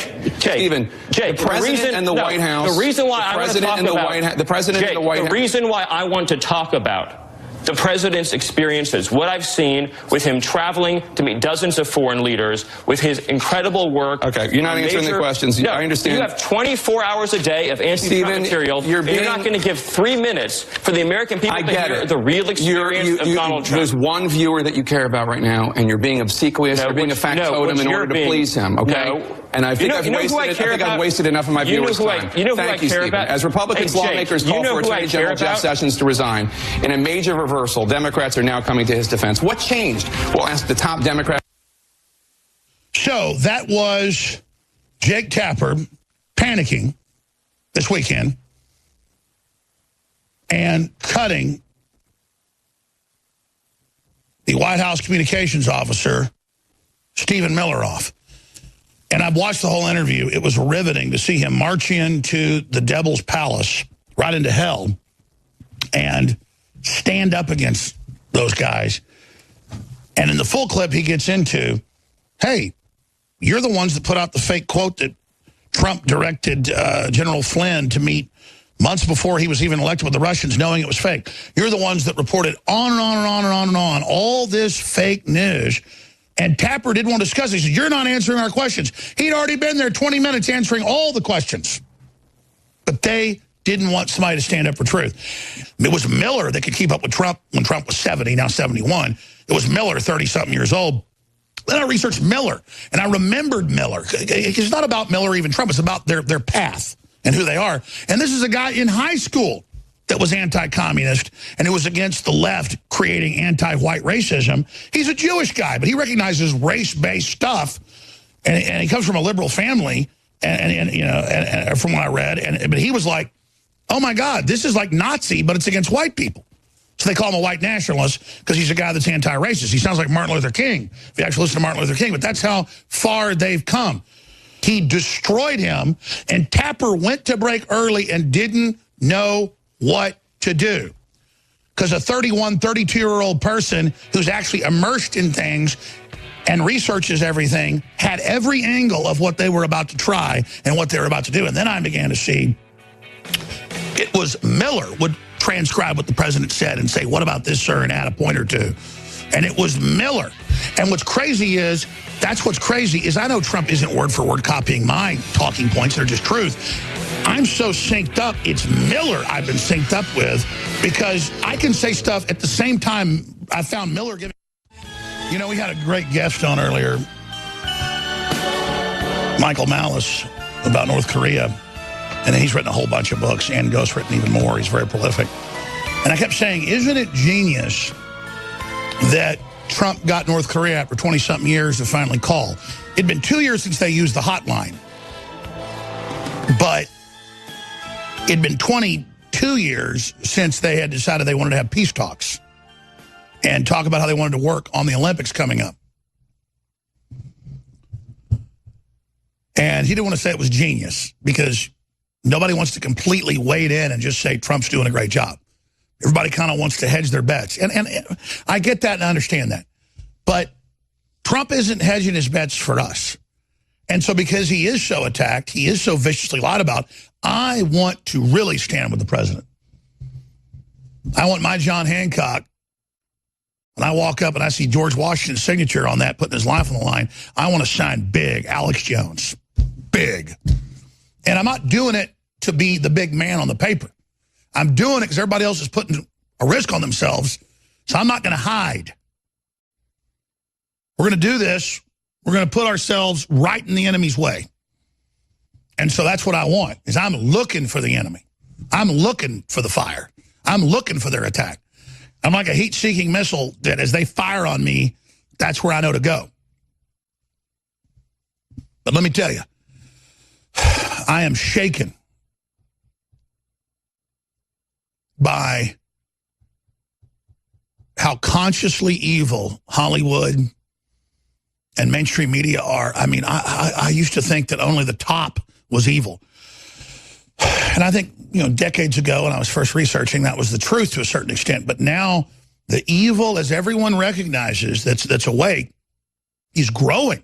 And that's why we finally see an awakening all over the world. I am so proud of the Czech Republic and Hungary and Romania and Poland and other areas where Europe's saying you're all going to take millions of Islamicist men every year and you're going to put full-grown men, calling them children, in your high schools and your middle schools, and you're going to let them do all this, or we're going to fine you 100,000 euros per person that you don't let in. And so these countries are all saying, go ahead and do it. We're leaving the EU. And you read what these leaders are saying. I mean, I spent hours the last couple weeks just reading what the Hungarian and the Romanian and the Polish and the Czech president and now the Austrian president and now now even Northern European countries are weighing in, saying we're going to be first for our country. We're not going to be... This isn't like diversity where you let some people in for the melting pot that America is. This is where the globalists bring in people they know will not assimilate any and who are there to take you over so they can be used as the proxy army to take control. That's what this is. And my greatest frustration is that in every case,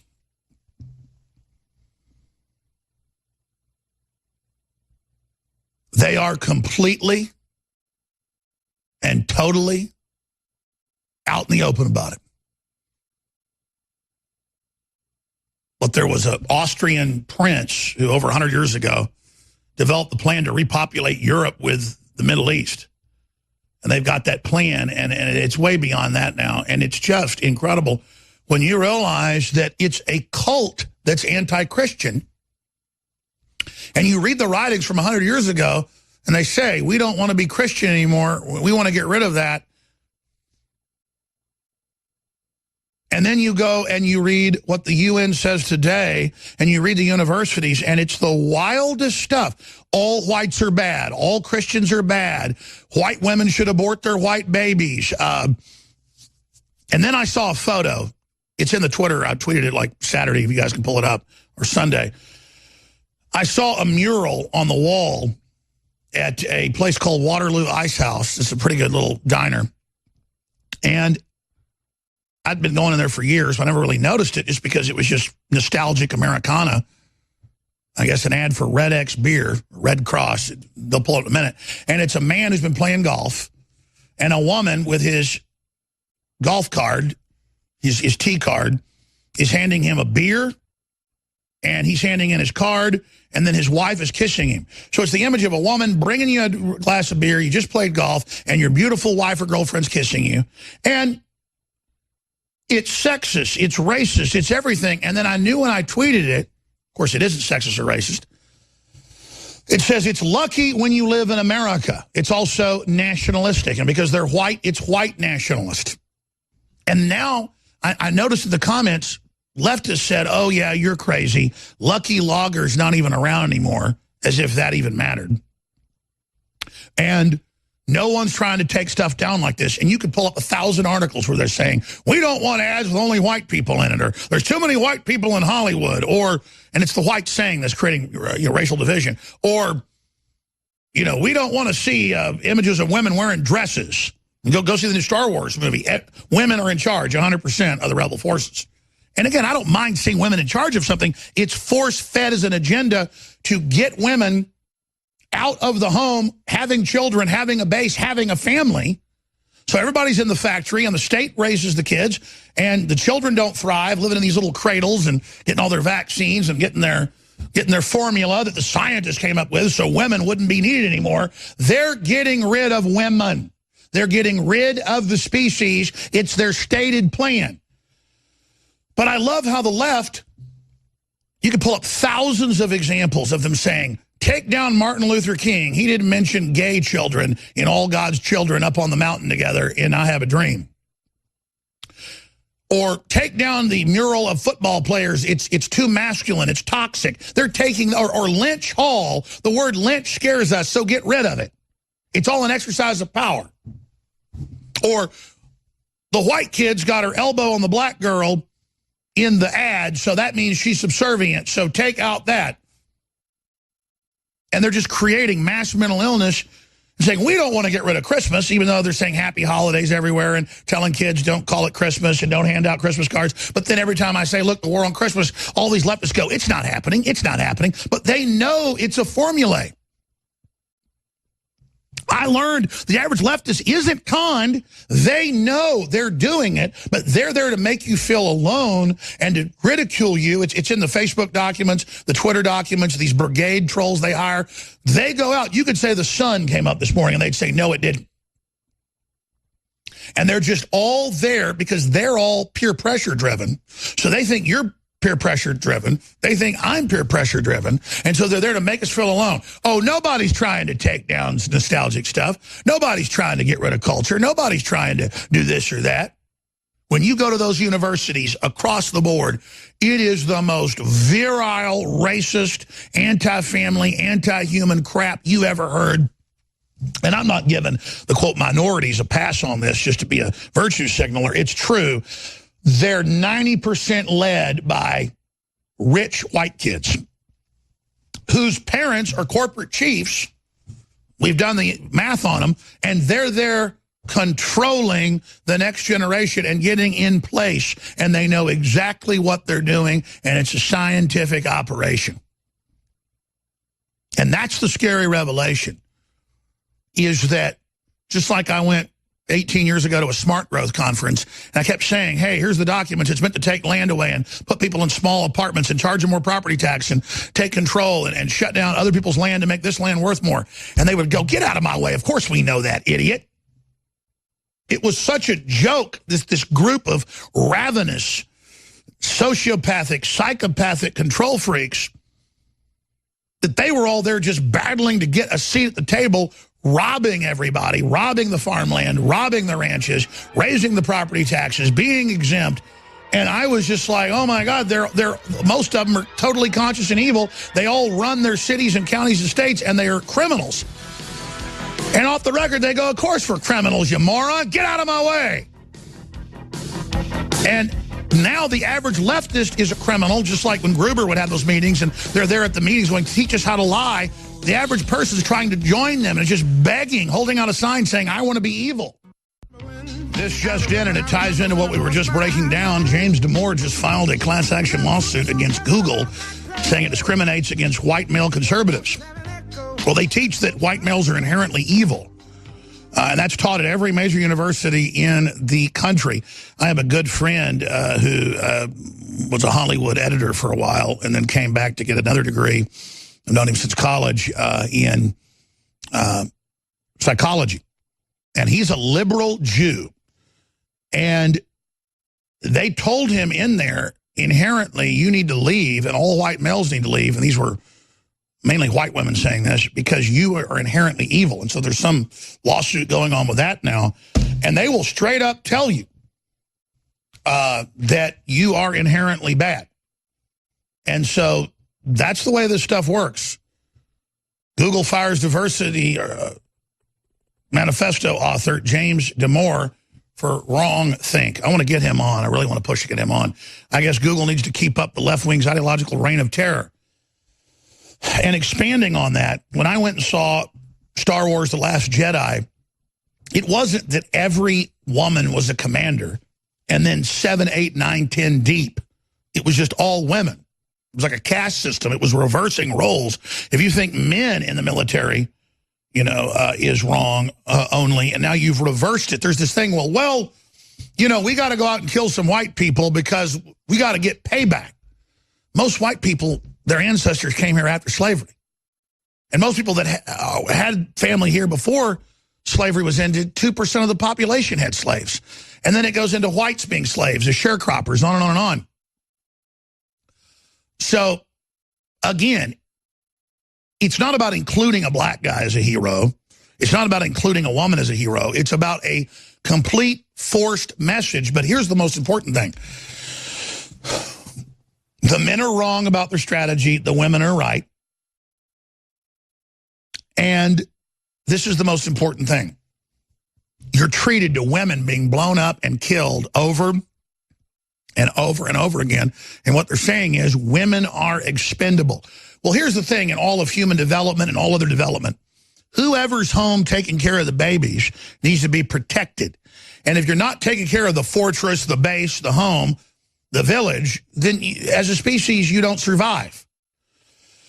And this is an attack on our biology first and foremost. And it's an admitted program. It's in the Facebook documents. It's in the Wikileaks that there's an attack on the family, not just the nuclear family.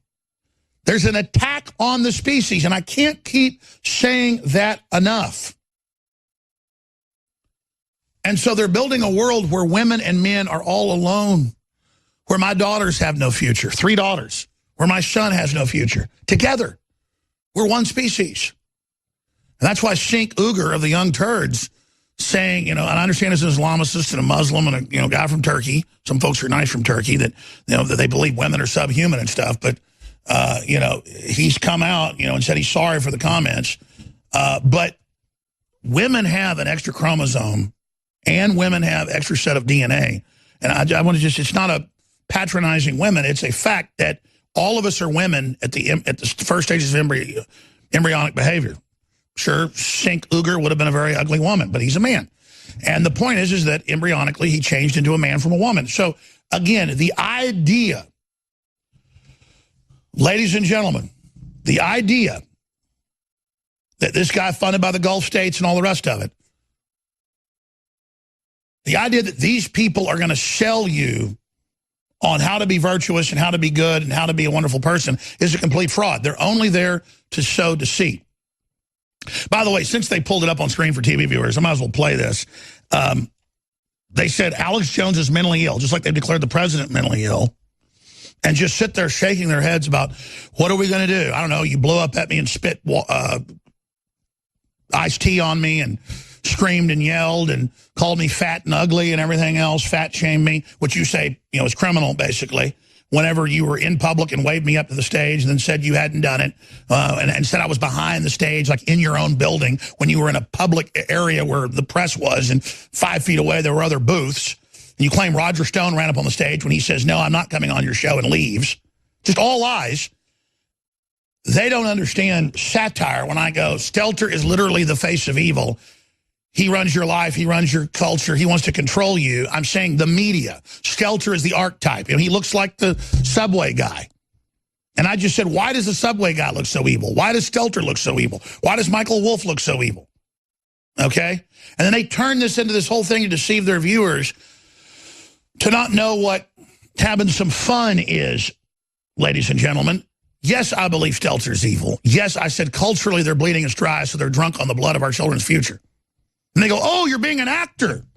No, I have fun. When I'm being 100% clear, I'm 100% clear. When I let myself off the chain, I'm having fun saying that photo of him with that crazy looking smile, not knowing how creepy it looks.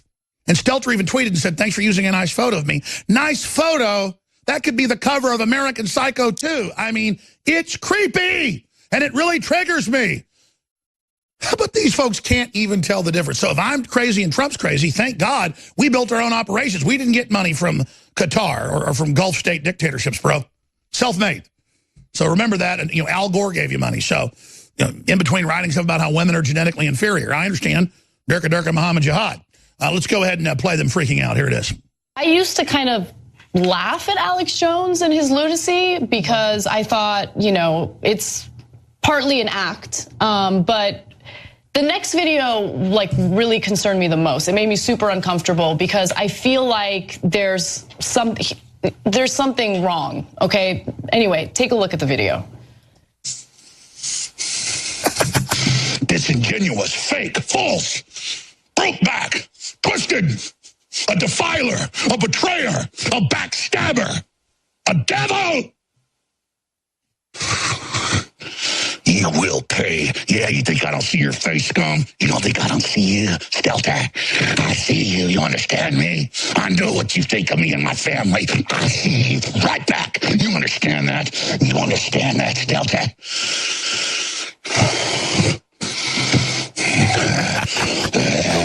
Stelter. You will fall. God bring humanity down. God is going to destroy you. Get him off the screen.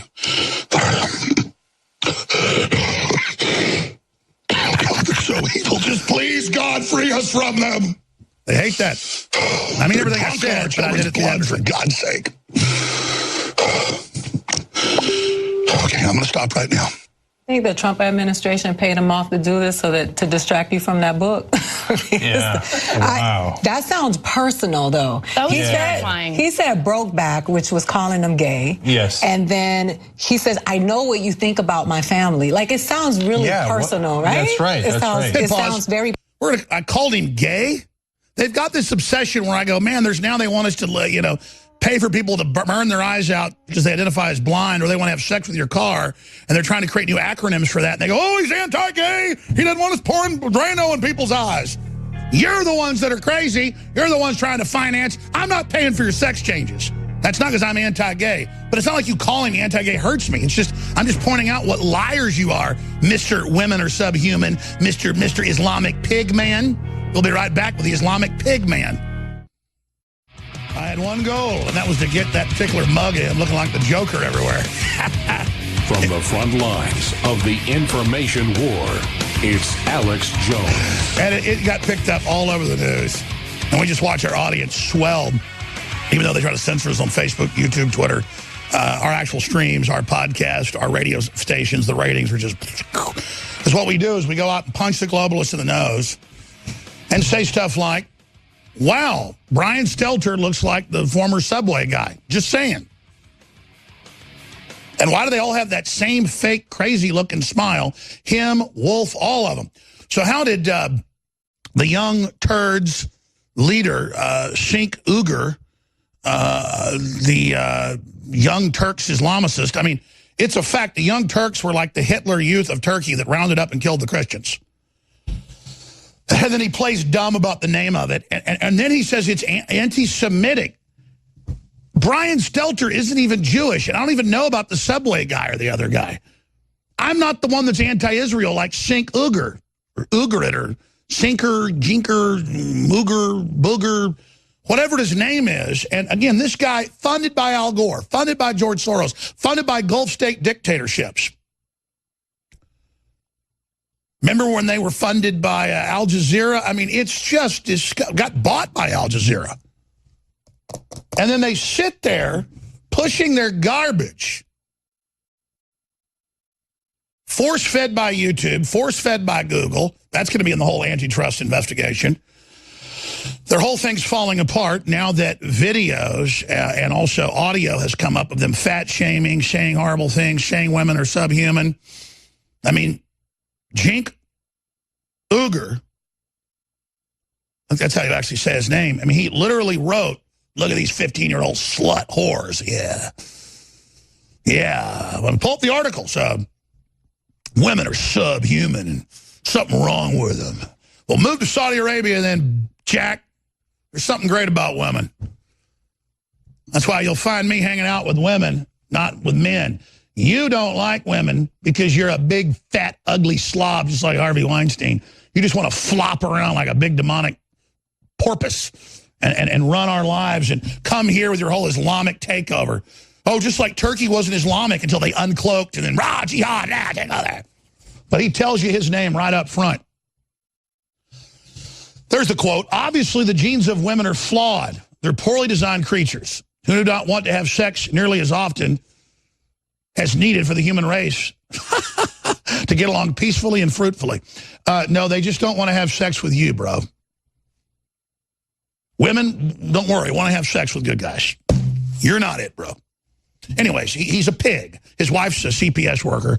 I mean, he is the literal example of an Islamic hog.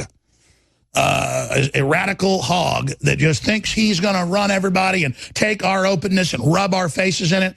By the way, I got stacks of news about Somalis and Muhammad being the #1 name in Minnesota, and the stabbings and the murders and the death, and they won't even arrest the Somalis now when they stab people screaming Allah Akbar, and it's almost always a woman walking a dog or a woman that won't date them. And then they're like, you may go free, you're allowed to kill us, because that's your culture. Hey, why don't you go to Somalia, buddy? They believe women are subhuman too there. So again, he's triggering as well. But he's more of like a stupid electroshock therapy victim. Okay? I mean, this is the best the enemy can offer up and force feed us. The young turd. And so Brian Stelter, this known liar, this known yellow journalist, the guy that calls me a virus that says I should be taken off the air. See, did I say Stelter should be taken off the air? No, I said Stelter has the look in criminology known as the Joker. When a psychopath doesn't know how they look and they're trying to smile, they always have that smile. And I'm not a psychopath, so I can't do it. I am a maniac. I'm a berserker. I love liberty. I'm ready to fight intellectually. But let me just try it. Can't even do it. It's like a...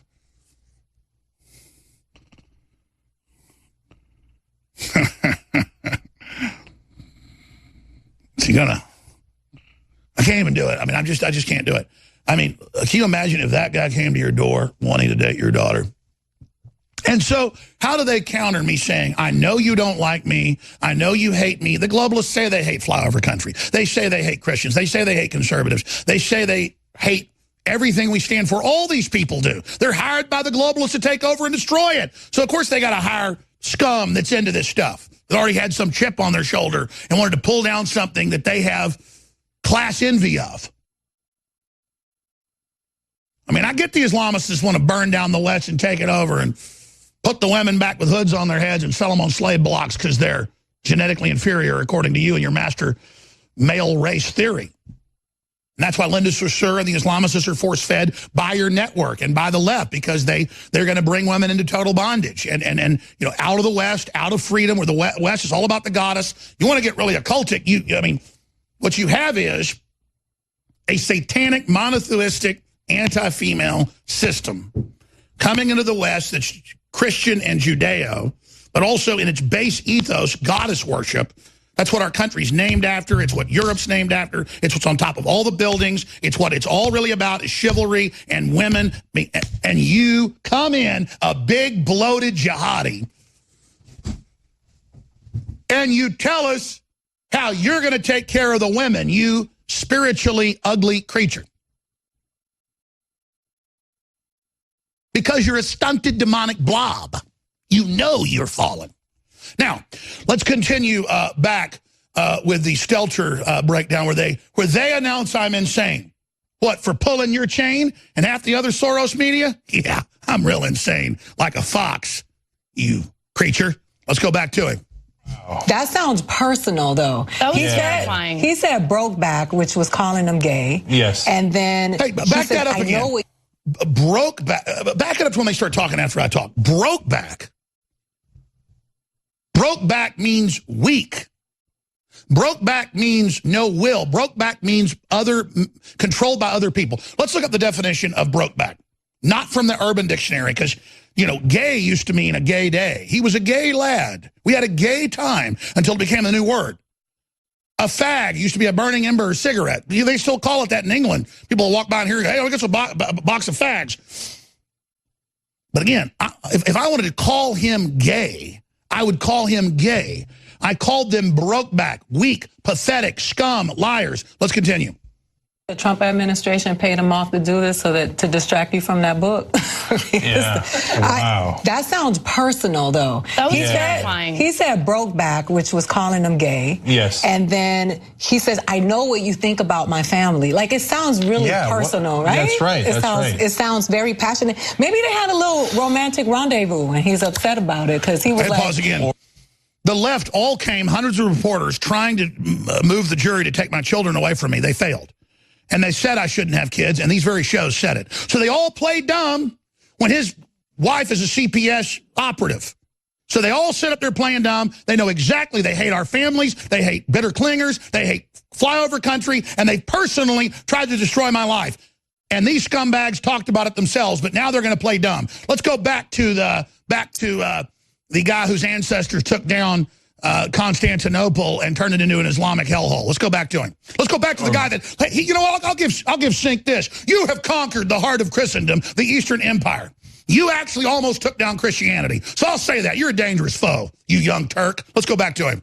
That's what Alex was expecting. Yeah, because he said Brian's married. There's a very scary and concerning level of paranoia there. Yeah. Hit pause. I hate you. I know you hate me. No more games. You are the enemy. Got that, scum? You got that? You acted real tough when there was about 15 of your crew threatening to kick my ass. I was so scared, too. At that point, I was laughing at you all to punk you.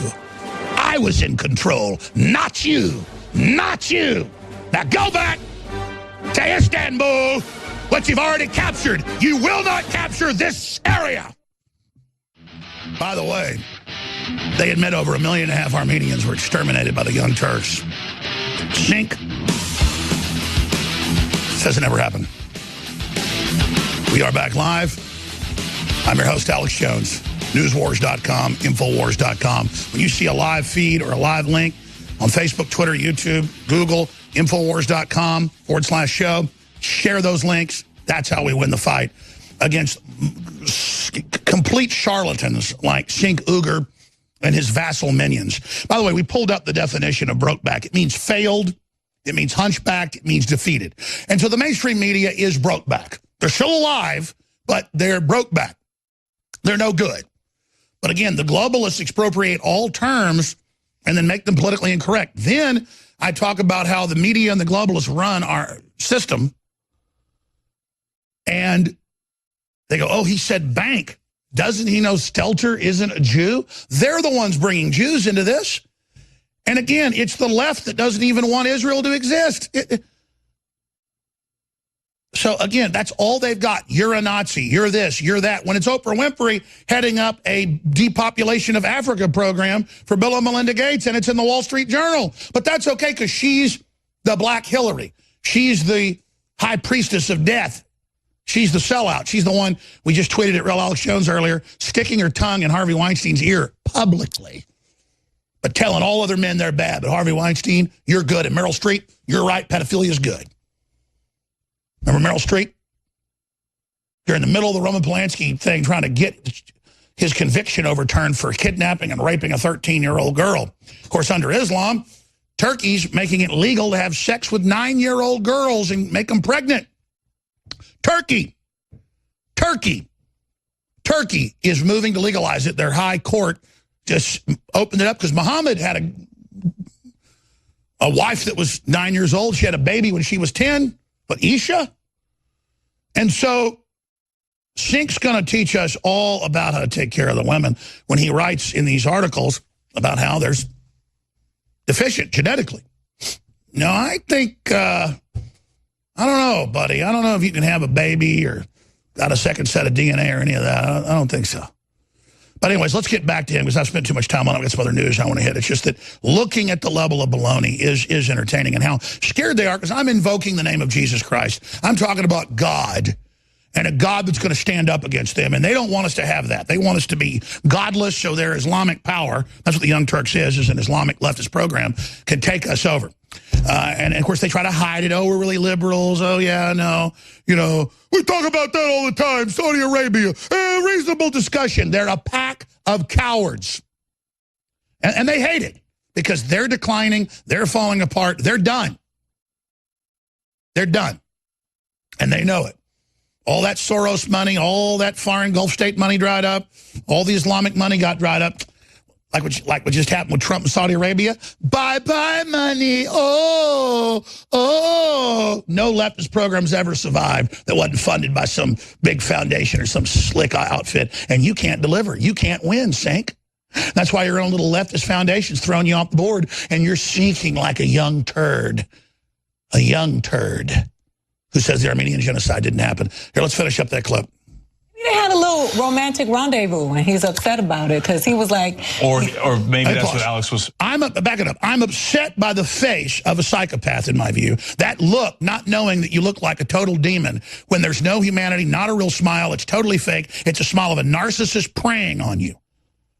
That face that he has, that Wolff has, that the Subway guy has, that look, I know it well. I've learned it to be the enemy. Was I a bit theatrical about my spazzing out about it? You bet. That's what I do, son. It's how Trump controls the news cycle, son. You were just given your stuff by Gulf states and propped up, force-fed by Google and everybody. You weren't successful in the world of talk radio with high ratings, the highest, #1 in Austin, to get launched and syndicated when I was 22. You don't understand running your own company. You understand how to be a minion of the Nazi collaborator, George Soros. Who, again, they have these shows saying, I'm crazy. Can we pull that up? Because the anti-Semitic thing's coming up. It was in Newsweek about 2 weeks ago. It said, Jones has new anti-Semitic attack on George Soros because George Soros happens to be Jewish. I say he's a Nazi collaborator. So talking bad about a Nazi collaborator is now anti-Semitic. And you read the article, and even the commenters went, he didn't say anything about Jews in here. He said George Soros was a Nazi collaborator. Alex Jones spins anti-Semitic conspiracy theory that George Soros created sexual misconduct allegations to hurt Trump. It's all come out in the Wikileaks. Okay, let's go ahead and go back to them. Sorry. They had a little romantic rendezvous, and he's upset about it because he was like... Or maybe that's what Alex was expecting. Yeah, because he said he's married. There's a very scary and concerning level of paranoia there that... It's just, I don't know why people don't question that. They don't want us to mark them as the plague. They don't want us to finally not just think they're funny or dumb or liars, but to really recognize they want to run our lives. Let's continue.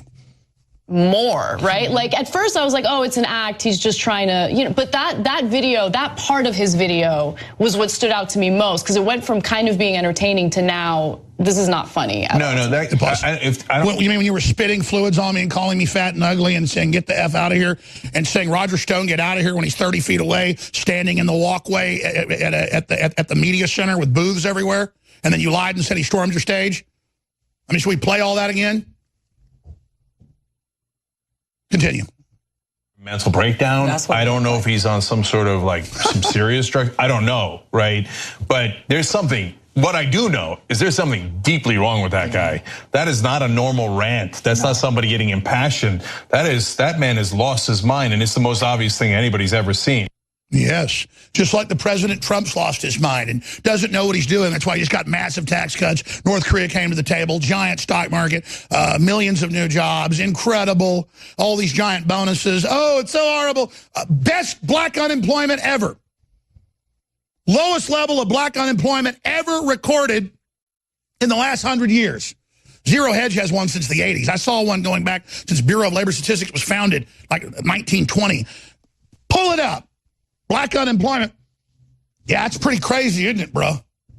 It's pretty crazy. Look how he's so upset. I know. You're not on over 200 radio stations and broadcast TV stations. Yes, all the money's drying up for the big man.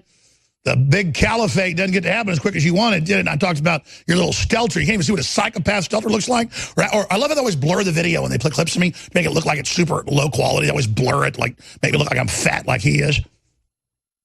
Oh, put that back up. Go ahead. African-American unemployment hits record low. CBS News.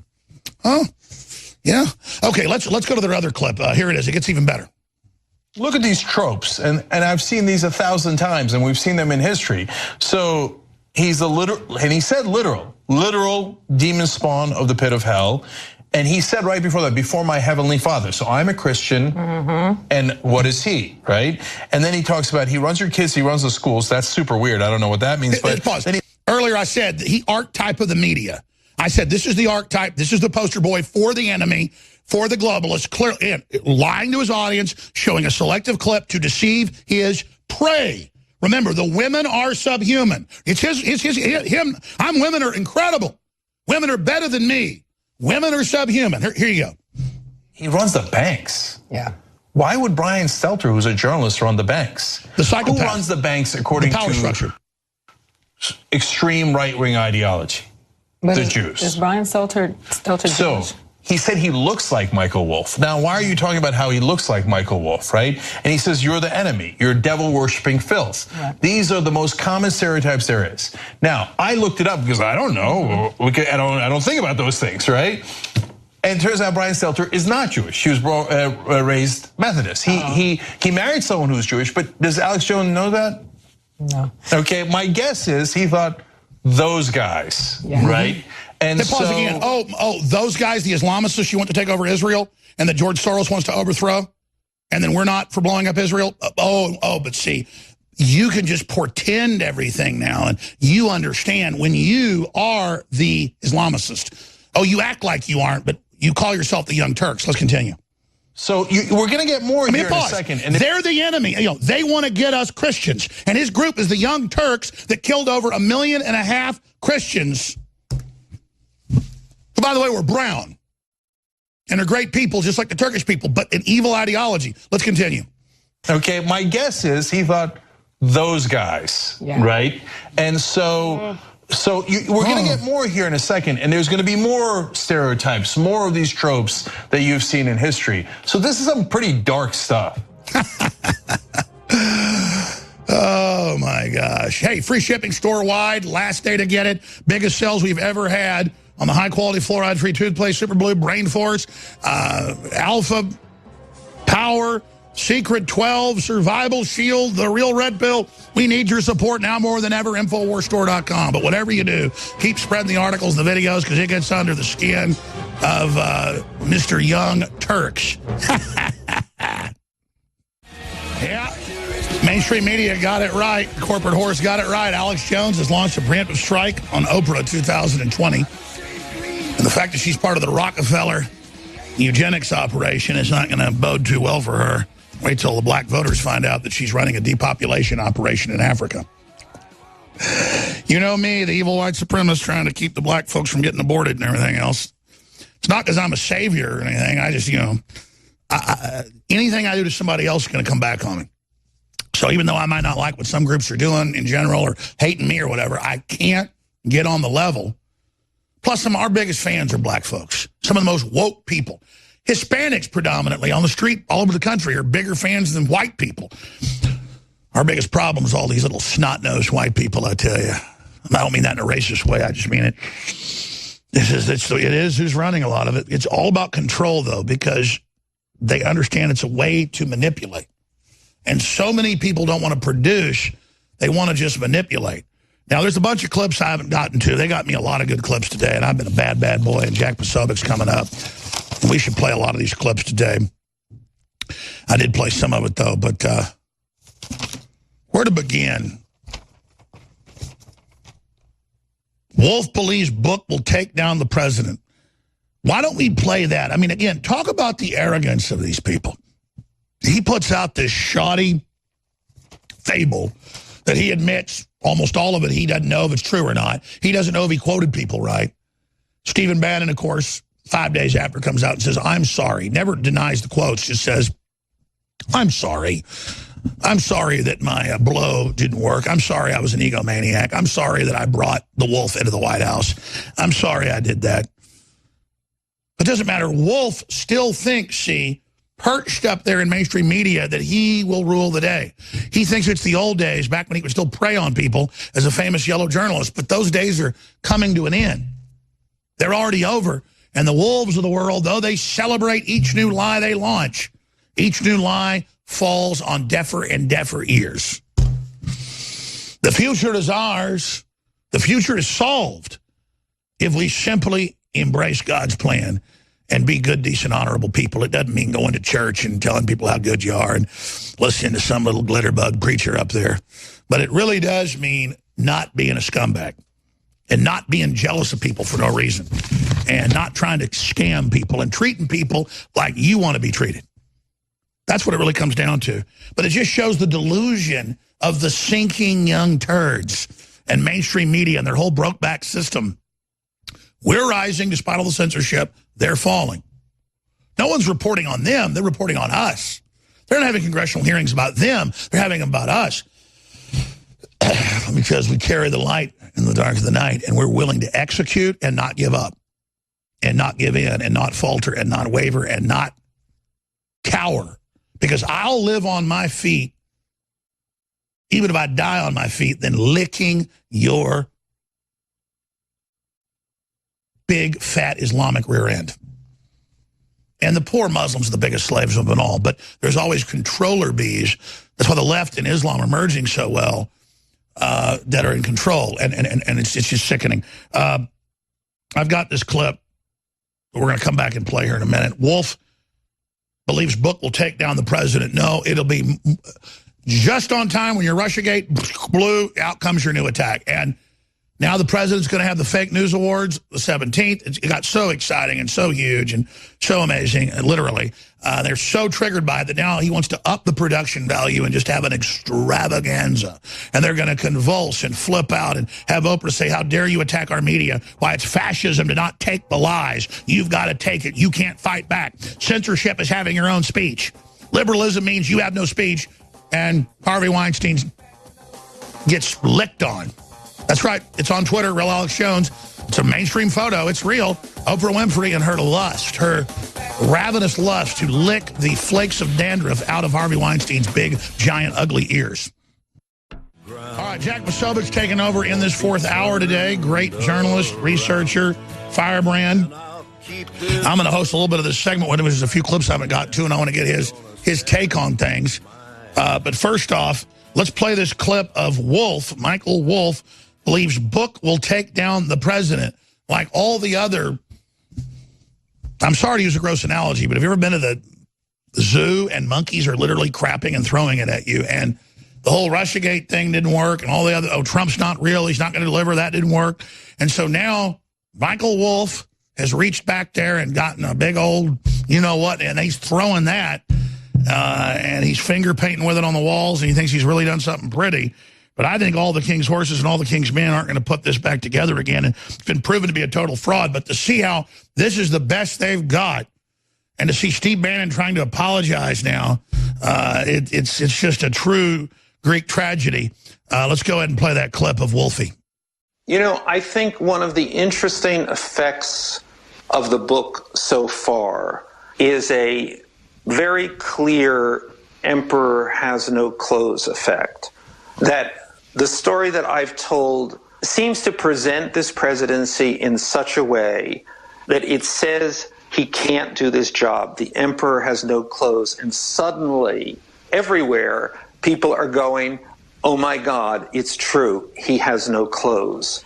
That's the background to the perception and the understanding that we'll finally end this, that we'll end this presidency. And yet, okay, this is the known yellow journalist charlatan. I mean, he's like one of the big names in disinfo and fake quotes and lies. He won't even stand by the book. He says Trump, in earlier interviews, is the most dishonest person ever.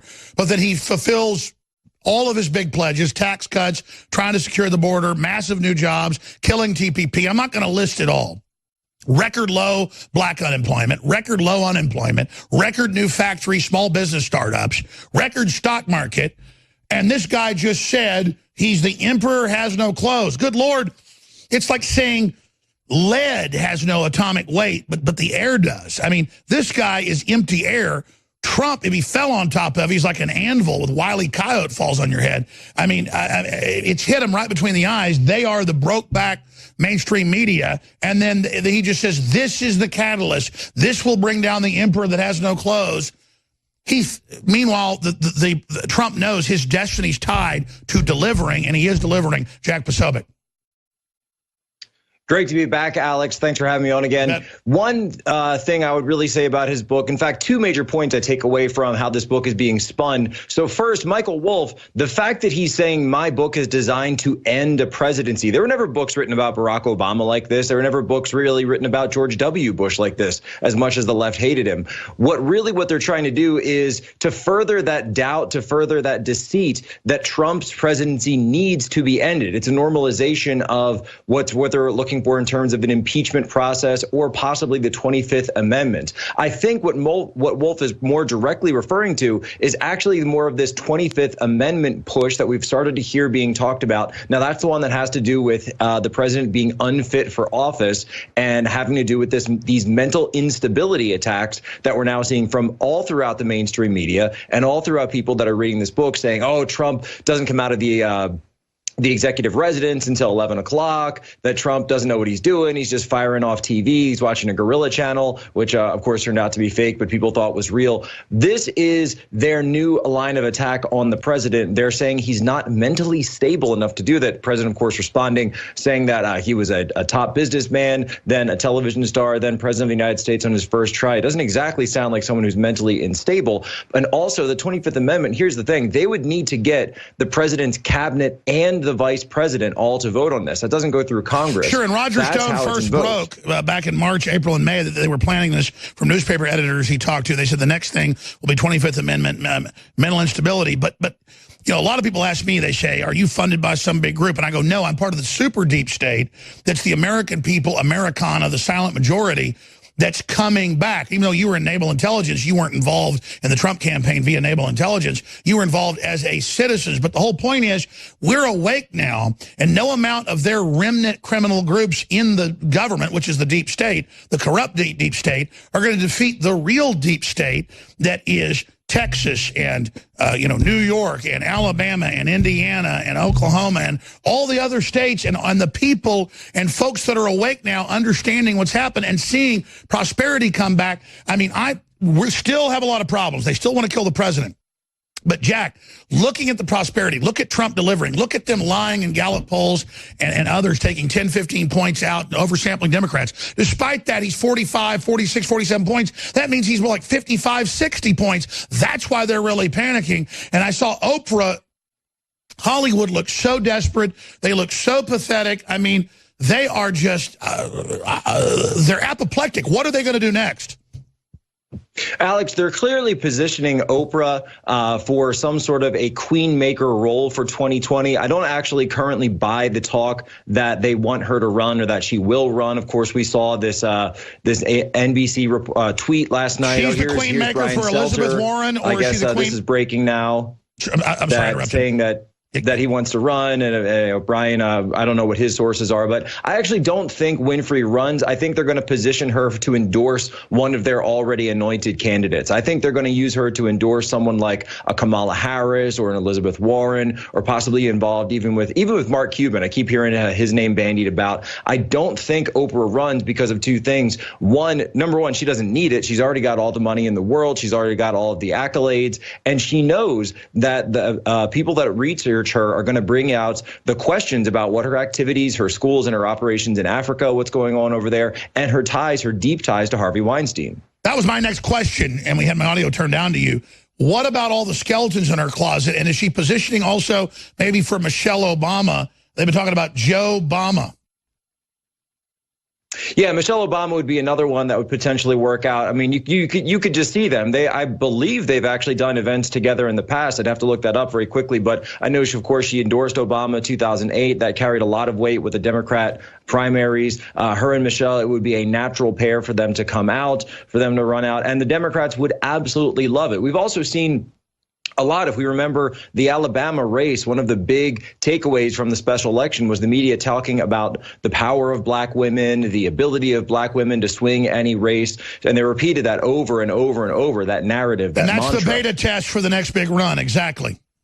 Correct. So they're primarily, it's called pre-selling. It's called pre-selling, or Robert Cialdini wrote a book on it called Persuasion. It's putting your audience into a mode, or into a sense, in this case, the Democrat primary voters, to say, this is the type of person that you want. This is the type of person that we need. This is the type of person that we ought to have. There's even Democrats out there running that say we shouldn't even think about electing or nominating someone who isn't a black woman or a minority woman in some way, which honestly to me sparks a lot of interest to say, why don't we just vote for the qualified candidate? But we know that at this point, the Democrats have forgotten about all of that. They're only caring about identity politics. They're trying to check boxes off. So they had the first black president, then they tried to have the first woman president. No, that's right. Well, now they're going to try to have the first black woman. The opposite of Martin Luther King. Total identity-based politics. All right, we're going to go to break, and Jack Posobiec is going to take over the rest of the transmission. Again, ladies and gentlemen, the free shipping ends today. It's got to end. We're selling out of Brain Force. We already sold out of the colloidal silver. We already sold out of a lot of the things that were discounted. So take advantage of the biggest sales we've ever had. Free shipping still store-wide, 50% off. Secret 12, the best vitamin B12 under the tongue. X2, the best, purest iodine. It's all 50% off or more. Get free shipping right now, but it's got to end tomorrow. I mean, by the time the show's on tomorrow, it will be over. And we need a lot of product to be sold at these discounts, but I want you to try them and see how great they are and how they have tens of thousands of 5-star reviews on Power Reviews. That's how we're hiring more reporters, hiring more crew. I've got 6 or 7 correspondents I want to hire right now. I'm doing the bookkeeping to see how much money we have. I'm building new studios, getting more satellites. We're going to really try to expand in 2018, but it is essential for you to come through and keep buying the products, which you've done. But I'm finishing up accounting this week to decide on our growth plans, and it's critical to see this be a strong start to the year. So thank you for making the InfoWar possible. These victories are only because of you and God. All right, ladies and gentlemen, Jack Posobiec in here, big fourth hour, hosting live from Washington, D.C. I'm in the saddle back again. We're talking all things deep state. We're talking all things as the left and the media work together to try to push President Trump out of office. Now talking about who's going to be running against him. Will it be Oprah Winfrey? Will it be one of the Democrat successors, Michelle Obama, Joe Biden? Will it be some other billionaire like Mark Cuban? Let's all break everything down. Let's see what's going on. There's a ton of news today, and so I want to get right to it. But one story that really jumped to my attention late last night as I was doing my research, doing my show prep, knowing that I was going to be coming back today for hosting Fourth Hour, was this story out of Dallas, Texas. Huge story, huge news, and of course the mainstream media is completely silent on it. Well, we've got the FBI, Federal Bureau of Investigation.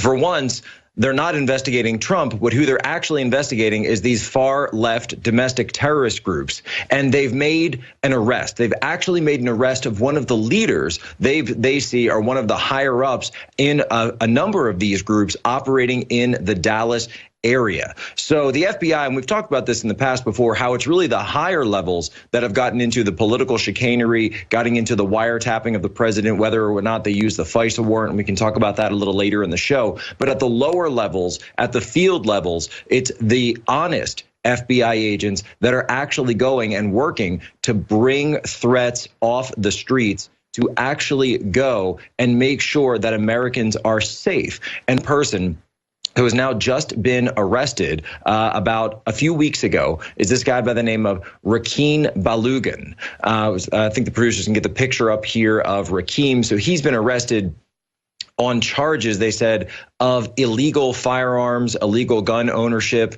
Now, this guy has been involved in a number of far left militant movements. And actually, they refer to themselves as militant movements right in their own statements. So for other people that come around and say, well, these guys are just peaceful, they're just protecting their Second Amendment rights, they're actually describing themselves as militant groups. They're describing themselves as militant activists, militant members of a left-wing armed group that aims at revolution. They call it revolution in the United States. So he's a member of a number of groups, one of which is called the Guerrilla, pull it up here.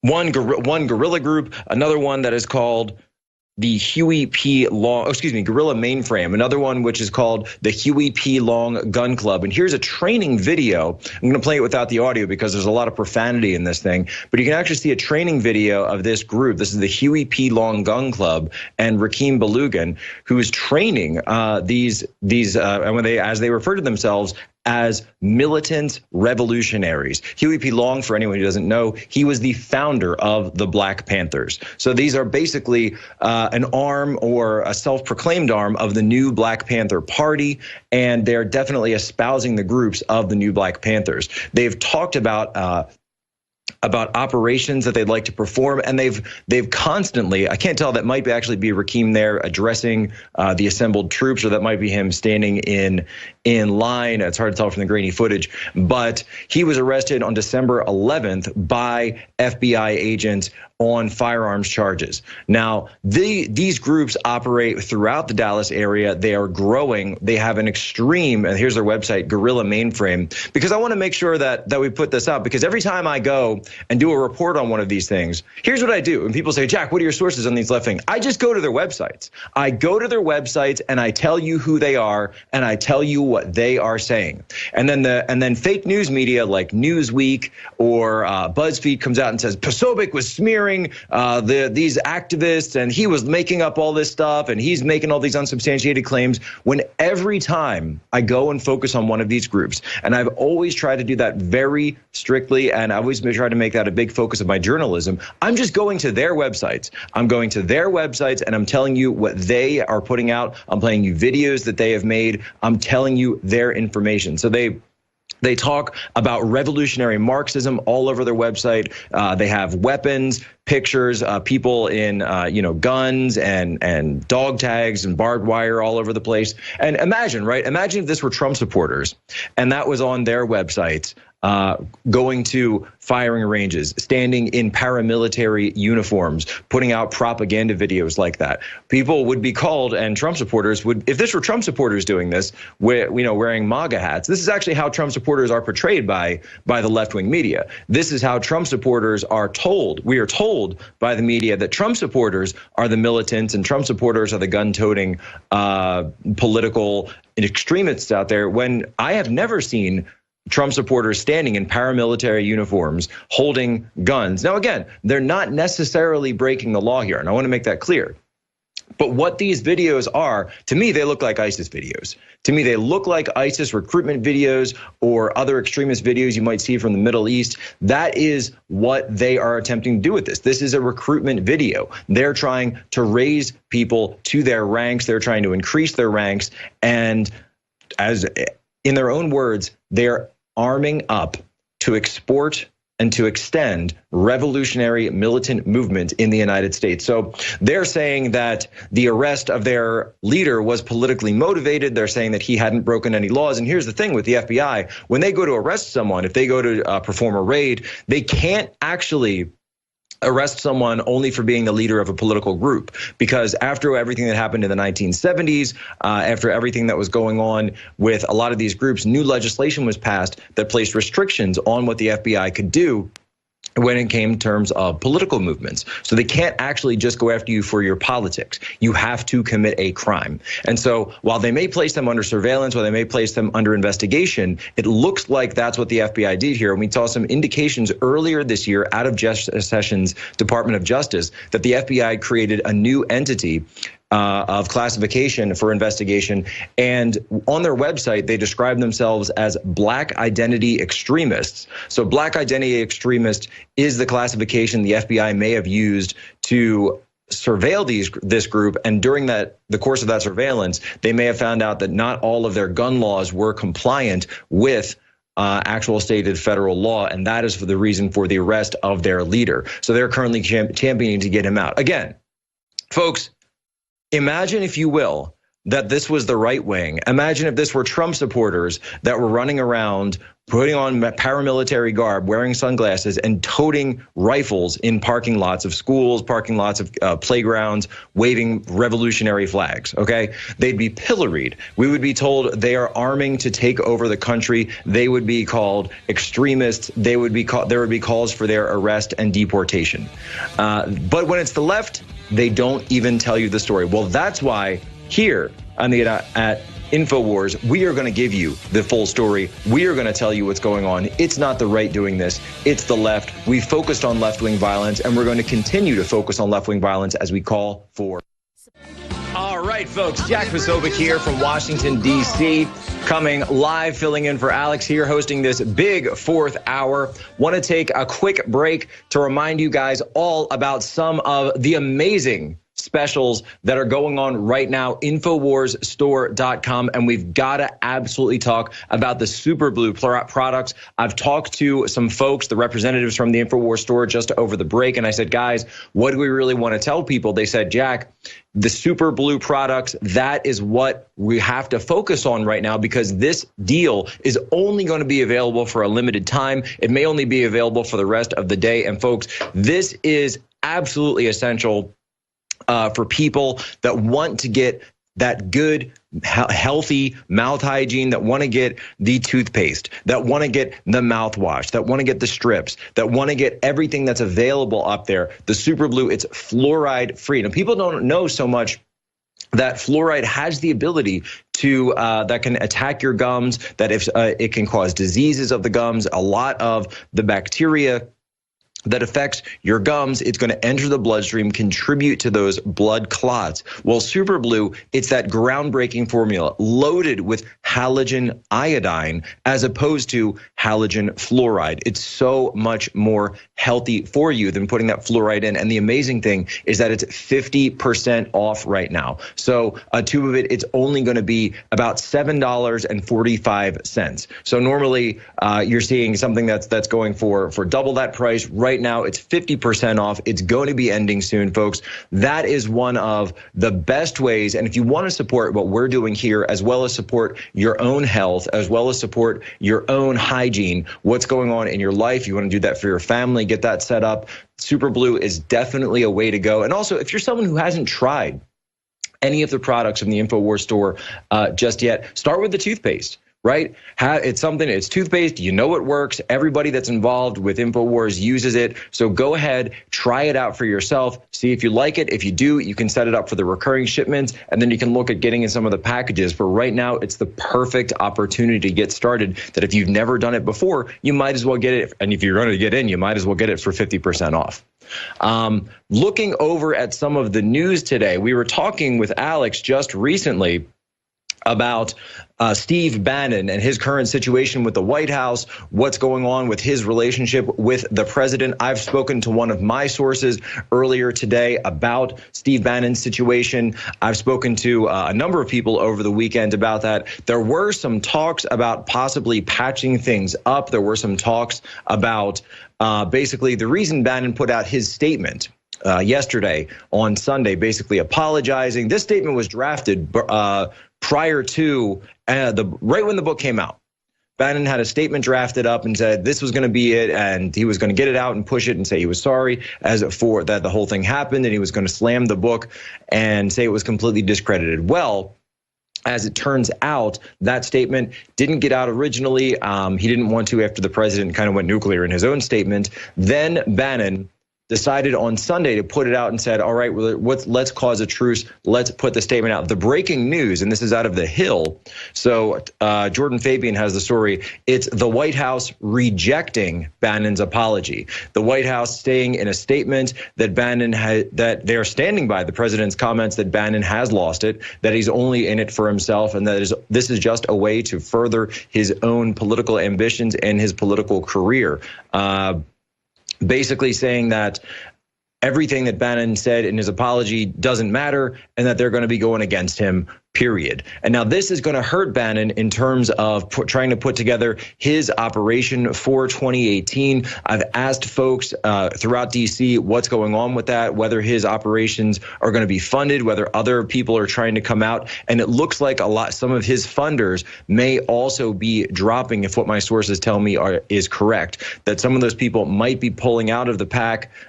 His essentially 501c4 organization, that he was going to use a dark money organization to get involved with different candidates and different races around the country. Instead, this really seems to be like the purge of Steve Bannon, both politically and in terms of his stature over at Breitbart News, where a lot of people are talking about because of his fall from grace with the Mercers, who are essentially the main donors behind that organization. He has fallen out of favor with them, that they are looking at potentially removing him as chairman of Breitbart News. This would be a huge blow for Bannon, and one that a lot of people are scratching their heads over because they're saying, does this all go back to the book? Does this all go back to Michael Wolff? No, it did not start with Michael Wolff. This did not start with just one book. This is something that had been brewing for quite some time. Remember, Steve Bannon was fired by President Trump months ago. Actually, it was in the aftermath of the Charlottesville rally that Steve Bannon was let go from the White House. That happening all the way back in August. So to say that this was just happening because of the book, it's really not that. It's more that that is just a catalyst to push through the furthering dissent, the furthering rift between Bannon and now not only Trump in the White House, but the entire Trump family. Specifically, the target of a lot of the comments in that book was Don Jr. Don Jr. then came back and beat Bannon over the head with those on Twitter, verbally, of course, talking about how could he say things like that? Why would he say things like that? And then later, why meet with somebody who is so discredited? A lot of questions, and essentially sources were then saying that the reason that Bannon didn't immediately deny any of the statements, and the reason that he has yet to deny any of the statements, that many of them may have been on tape, and that Michael Wolff may actually have a recording of the statements that were made, whether in the White House or the Hay Adams Hotel where Wolff was staying just across the street there. I've had dinner there a few times, with Roger Stone there a number of times. It is a very nice hotel, but one that is extremely expensive. So I don't know exactly who is paying Wolff's bills while he was in town, but someone definitely gave him access to the White House, the president saying that it was not President Trump that gave him access. Now, this guy Wolff, what he's done is he's saying that he's trying to take down the president, but it really seems like the only person that he's taken down is Steve Bannon.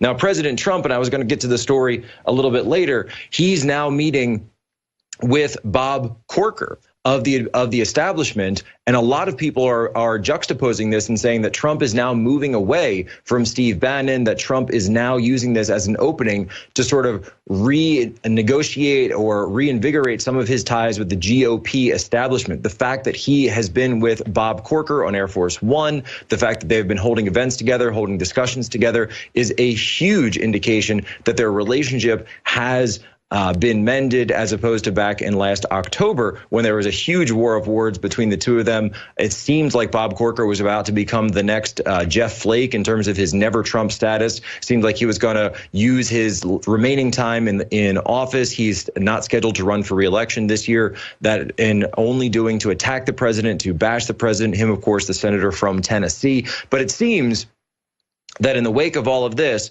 that Trump may be looking at his past ties with Bannon and seeing how he's been burned by it, how he's been burned by that situation, and is now moving back towards other folks in the establishment, looking towards people to say, you know what? I may not, and I can understand that from a political standpoint, because he might be saying that, you know what, I thought these guys were on my side. They came to me. They said they were on my team. They stabbed me in the back. Whereas somebody like Bob Corker, somebody like who is, of course, very closely aligned with Jeff Flake and Mitch McConnell, he knows that they are GOP establishment. He knows where they're coming from. And regardless of disagreements that they have, and certainly there's lots to disagree with them there, he knows who they are, he knows where they're coming from, and they're not being deceitful with the president. So from that honest standpoint, because again, they're being open and honest about disagreeing on policies, that creates a situation where at least they can start to make a deal. And if there's anything we know about Donald J. Trump, is that we know that he likes to make deals. In fact, the man wrote an entire book about it. It's called Art of the Deal. So that's what Trump is looking to do now. He's looking to make deals with the establishment. It looks like instead of going into an all-out war with the establishment, it looks that he wants to have some kind of deal to get things going, like the tax cuts bill that we got in just before the end of the year. He's going to make a big deal out of that in the State of the Union address coming up here pretty soon. But we're going to stay focused, look at everything as it breaks. Stick with us. We've got a few more segments here. Jack Posobiec hosting Hour 4 of Info. Jack Posobiec not coming to you from the Central Command Center there in the heart of Texas, but actually coming to you from the heart, if there is a heart, of the swamp here in the DC Beltway, directly live from our nation's capital, where President Trump valiantly has established a beachhead in the sea of corruption. Amidst the corruption here in Washington, D.C., he has established a beachhead for the real deep state, the real silent deep state, the American people, the American majority, which swept him to power, which swept him to the White House in 2016. We are now just about 1 year away. We're 12 days away from the 1 year anniversary of Trump's inauguration. And just think about that for a second, folks. Remember all the doom and gloom, the apocalyptic scandals we were told, the tall tales, the fables, everything that was said by the left,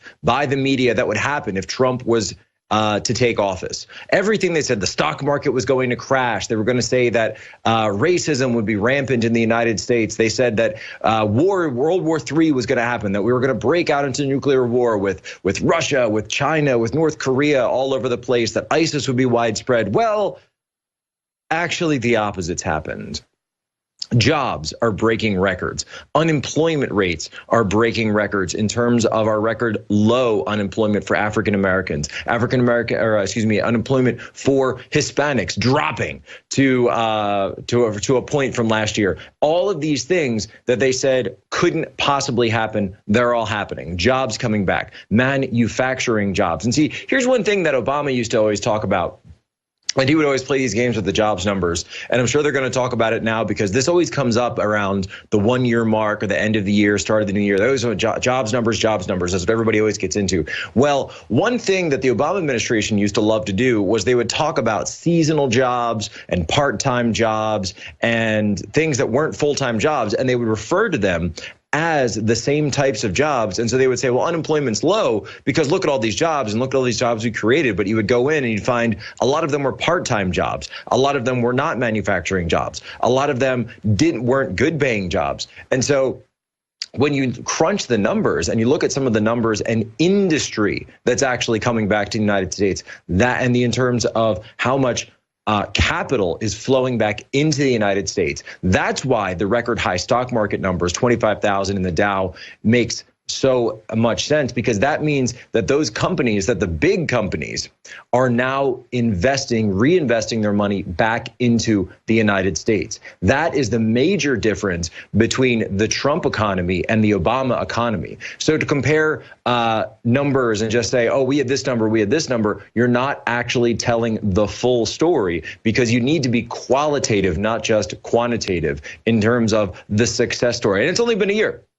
It's only been a year in that case. So the fact that our president has been able to take out ISIS in just 1 year, has been able to push back on the unemployment numbers, has been able to bring so many businesses back in just 1 year, to reinvigorate the stock market in just 1 year. That is the real story of this presidency. And, we were talking about Oprah earlier, and I played a clip from Oprah in 1988. I've got it up on my Twitter account. I've got it pinned there at twitter.com/Jack Posobiec. You guys can see it, where it's Oprah talking to Donald Trump in 1988, asking if he's going to run for president.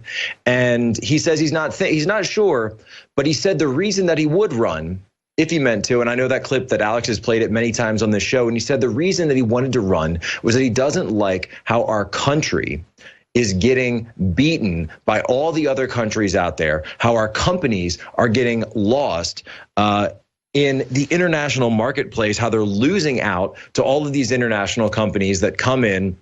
And he was talking about Japan and Kuwait. That was such a big issue back at that turn of the decade, going from 1980s into 1990s. Today, you could probably say the same in terms of China, right? China would be a huge sort of stand-in for Japan in terms of where they were. And so Oprah, I would basically like to thank Oprah in terms of this, because she's given us the opportunity to show that Donald Trump, for everything that people want to say about him, he's consistent. And he's been consistent for almost 30 years, or it will be 30 years this year, since that clip of saying the exact same things that he would do if he ran for president, that he would want to fix in this country.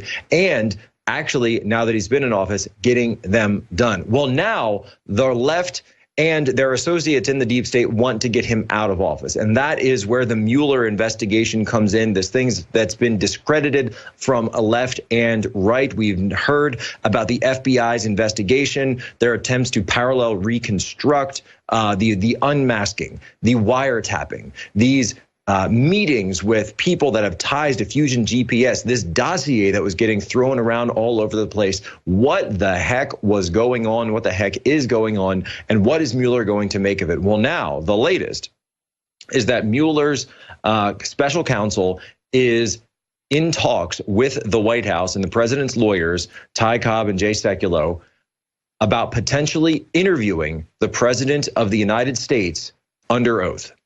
So this would be monumental. This would be huge for the left if they could make this happen. This, everyone remembers, going back to 1998, the last time this happened to a sitting president, Bill Clinton, when he was put under oath and was asked questions essentially about his past relationships with women other than Hillary Clinton and his relationship with Monica Lewinsky. That was a devastating interview for President Clinton, and it led to possibly the huge scandal that kept Hillary out of office, because finally after that we were able to learn what was going on with Juanita Broderick, etc. So they want to put Trump through the same situation. They saw how that interview was devastating for Bill Clinton. They want to put Trump under that same thing, because here's what it comes down to, folks. There's two outcomes of this. Number one, and the most likely outcome, is that they have the interview. It goes on for several hours. It's either live or it's not. And they have nothing. They find nothing. They get no false statements from the president. They have nothing to go on, and they get absolutely nothing out of it. Keep in mind that this also would happen while Hillary Clinton, who was under investigation, was never once interviewed under oath, was never put under oath, and papers to write up her exoneration in the investigation were done well before any interviews even took place. So the fact that it's under oath, though, creates a possibility for them going for a perjury charge, in which case they would call this a lying to an FBI or lying to a DOJ prosecutor, because that's essentially what they got Flynn on. Right, and they ask him, they'll say something like, "Oh, who did you have in the meeting? Did you have?" And he'll say, "Well, I had Paul Manafort, I had Jared Kushner, and I had Michael Flynn in the meeting." They'll say, "Okay, fine." And they'll say, "Wait a minute, was Steve Bannon there?" And then afterwards, he can say, "Oh yeah, you know what? Steve was there too." Aha, well, you lied because you didn't tell us that Steve was there. He said, "No, I just forgot. I didn't remember Steve was at that meeting specifically." And they say, "No, it doesn't matter. You lied, and we have it on tape. We have you, and now it's perjury, right?" So that's what we call a process crime. So they got Flynn on. But we're all hoping that the president, of course, will be able to go forward and conduct that interview, not have any issues with it if he has to. Though, honestly, I don't see the pressing need for it, because to have Trump on TV for something where there is no evidence, there is no fire, there's no there, there's barely even any smoke. The media just wants you to think that there is, where there's smoke, there's fire. They want you to think there's smoke there. They want you to think that there's all of this speculation going on, which Russians, those Russians, these, some people, even if they were Russian, they're now trying to go after Ivanka. They want now to investigate her because she may have written in, and I'm really not making this up. People are going to think I'm making this up. I'm sorry, I'm not making it up. They want to investigate Ivanka because she may have ridden in an elevator with Russians, and she may have said hello to them in the elevator at Trump Tower. And this is the lengths of ridiculousness that they're going to. Remember, this is all supposed to be about the president colluding with Russia to win the election. Well, they have no evidence of that. The investigation has shown no proof, despite the fact that it's been going on for almost 2 years now. According to James Comey, this thing started in mid-2016. They applied for a FISA warrant then, they didn't get it. They applied for it later, October, they got it. So the real question I have is, for Mueller and for anyone else on this Trump-Russia conspiracy theory, is show me the evidence. If you've had him under investigation, where's the evidence of any of this? Where is the evidence? Because you don't have any. So why are you pushing forward? You don't get to interview the president under oath if you have no evidence. Send a statement. It never happened. The president should send a letter, and then he should open another investigation into Uranium One, which apparently all of these same players, Sturzock, McCabe, Rosenstein, the rest, Mueller, are tied into. That's where I'm coming from on Infowars. Thank you so much for tuning in, listening to me. 4th hour, Jack Posobiec here. Stick tuned. We're going to have Owen Schroyer coming up next on War Room. Massive 3 hours. Find me on Twitter.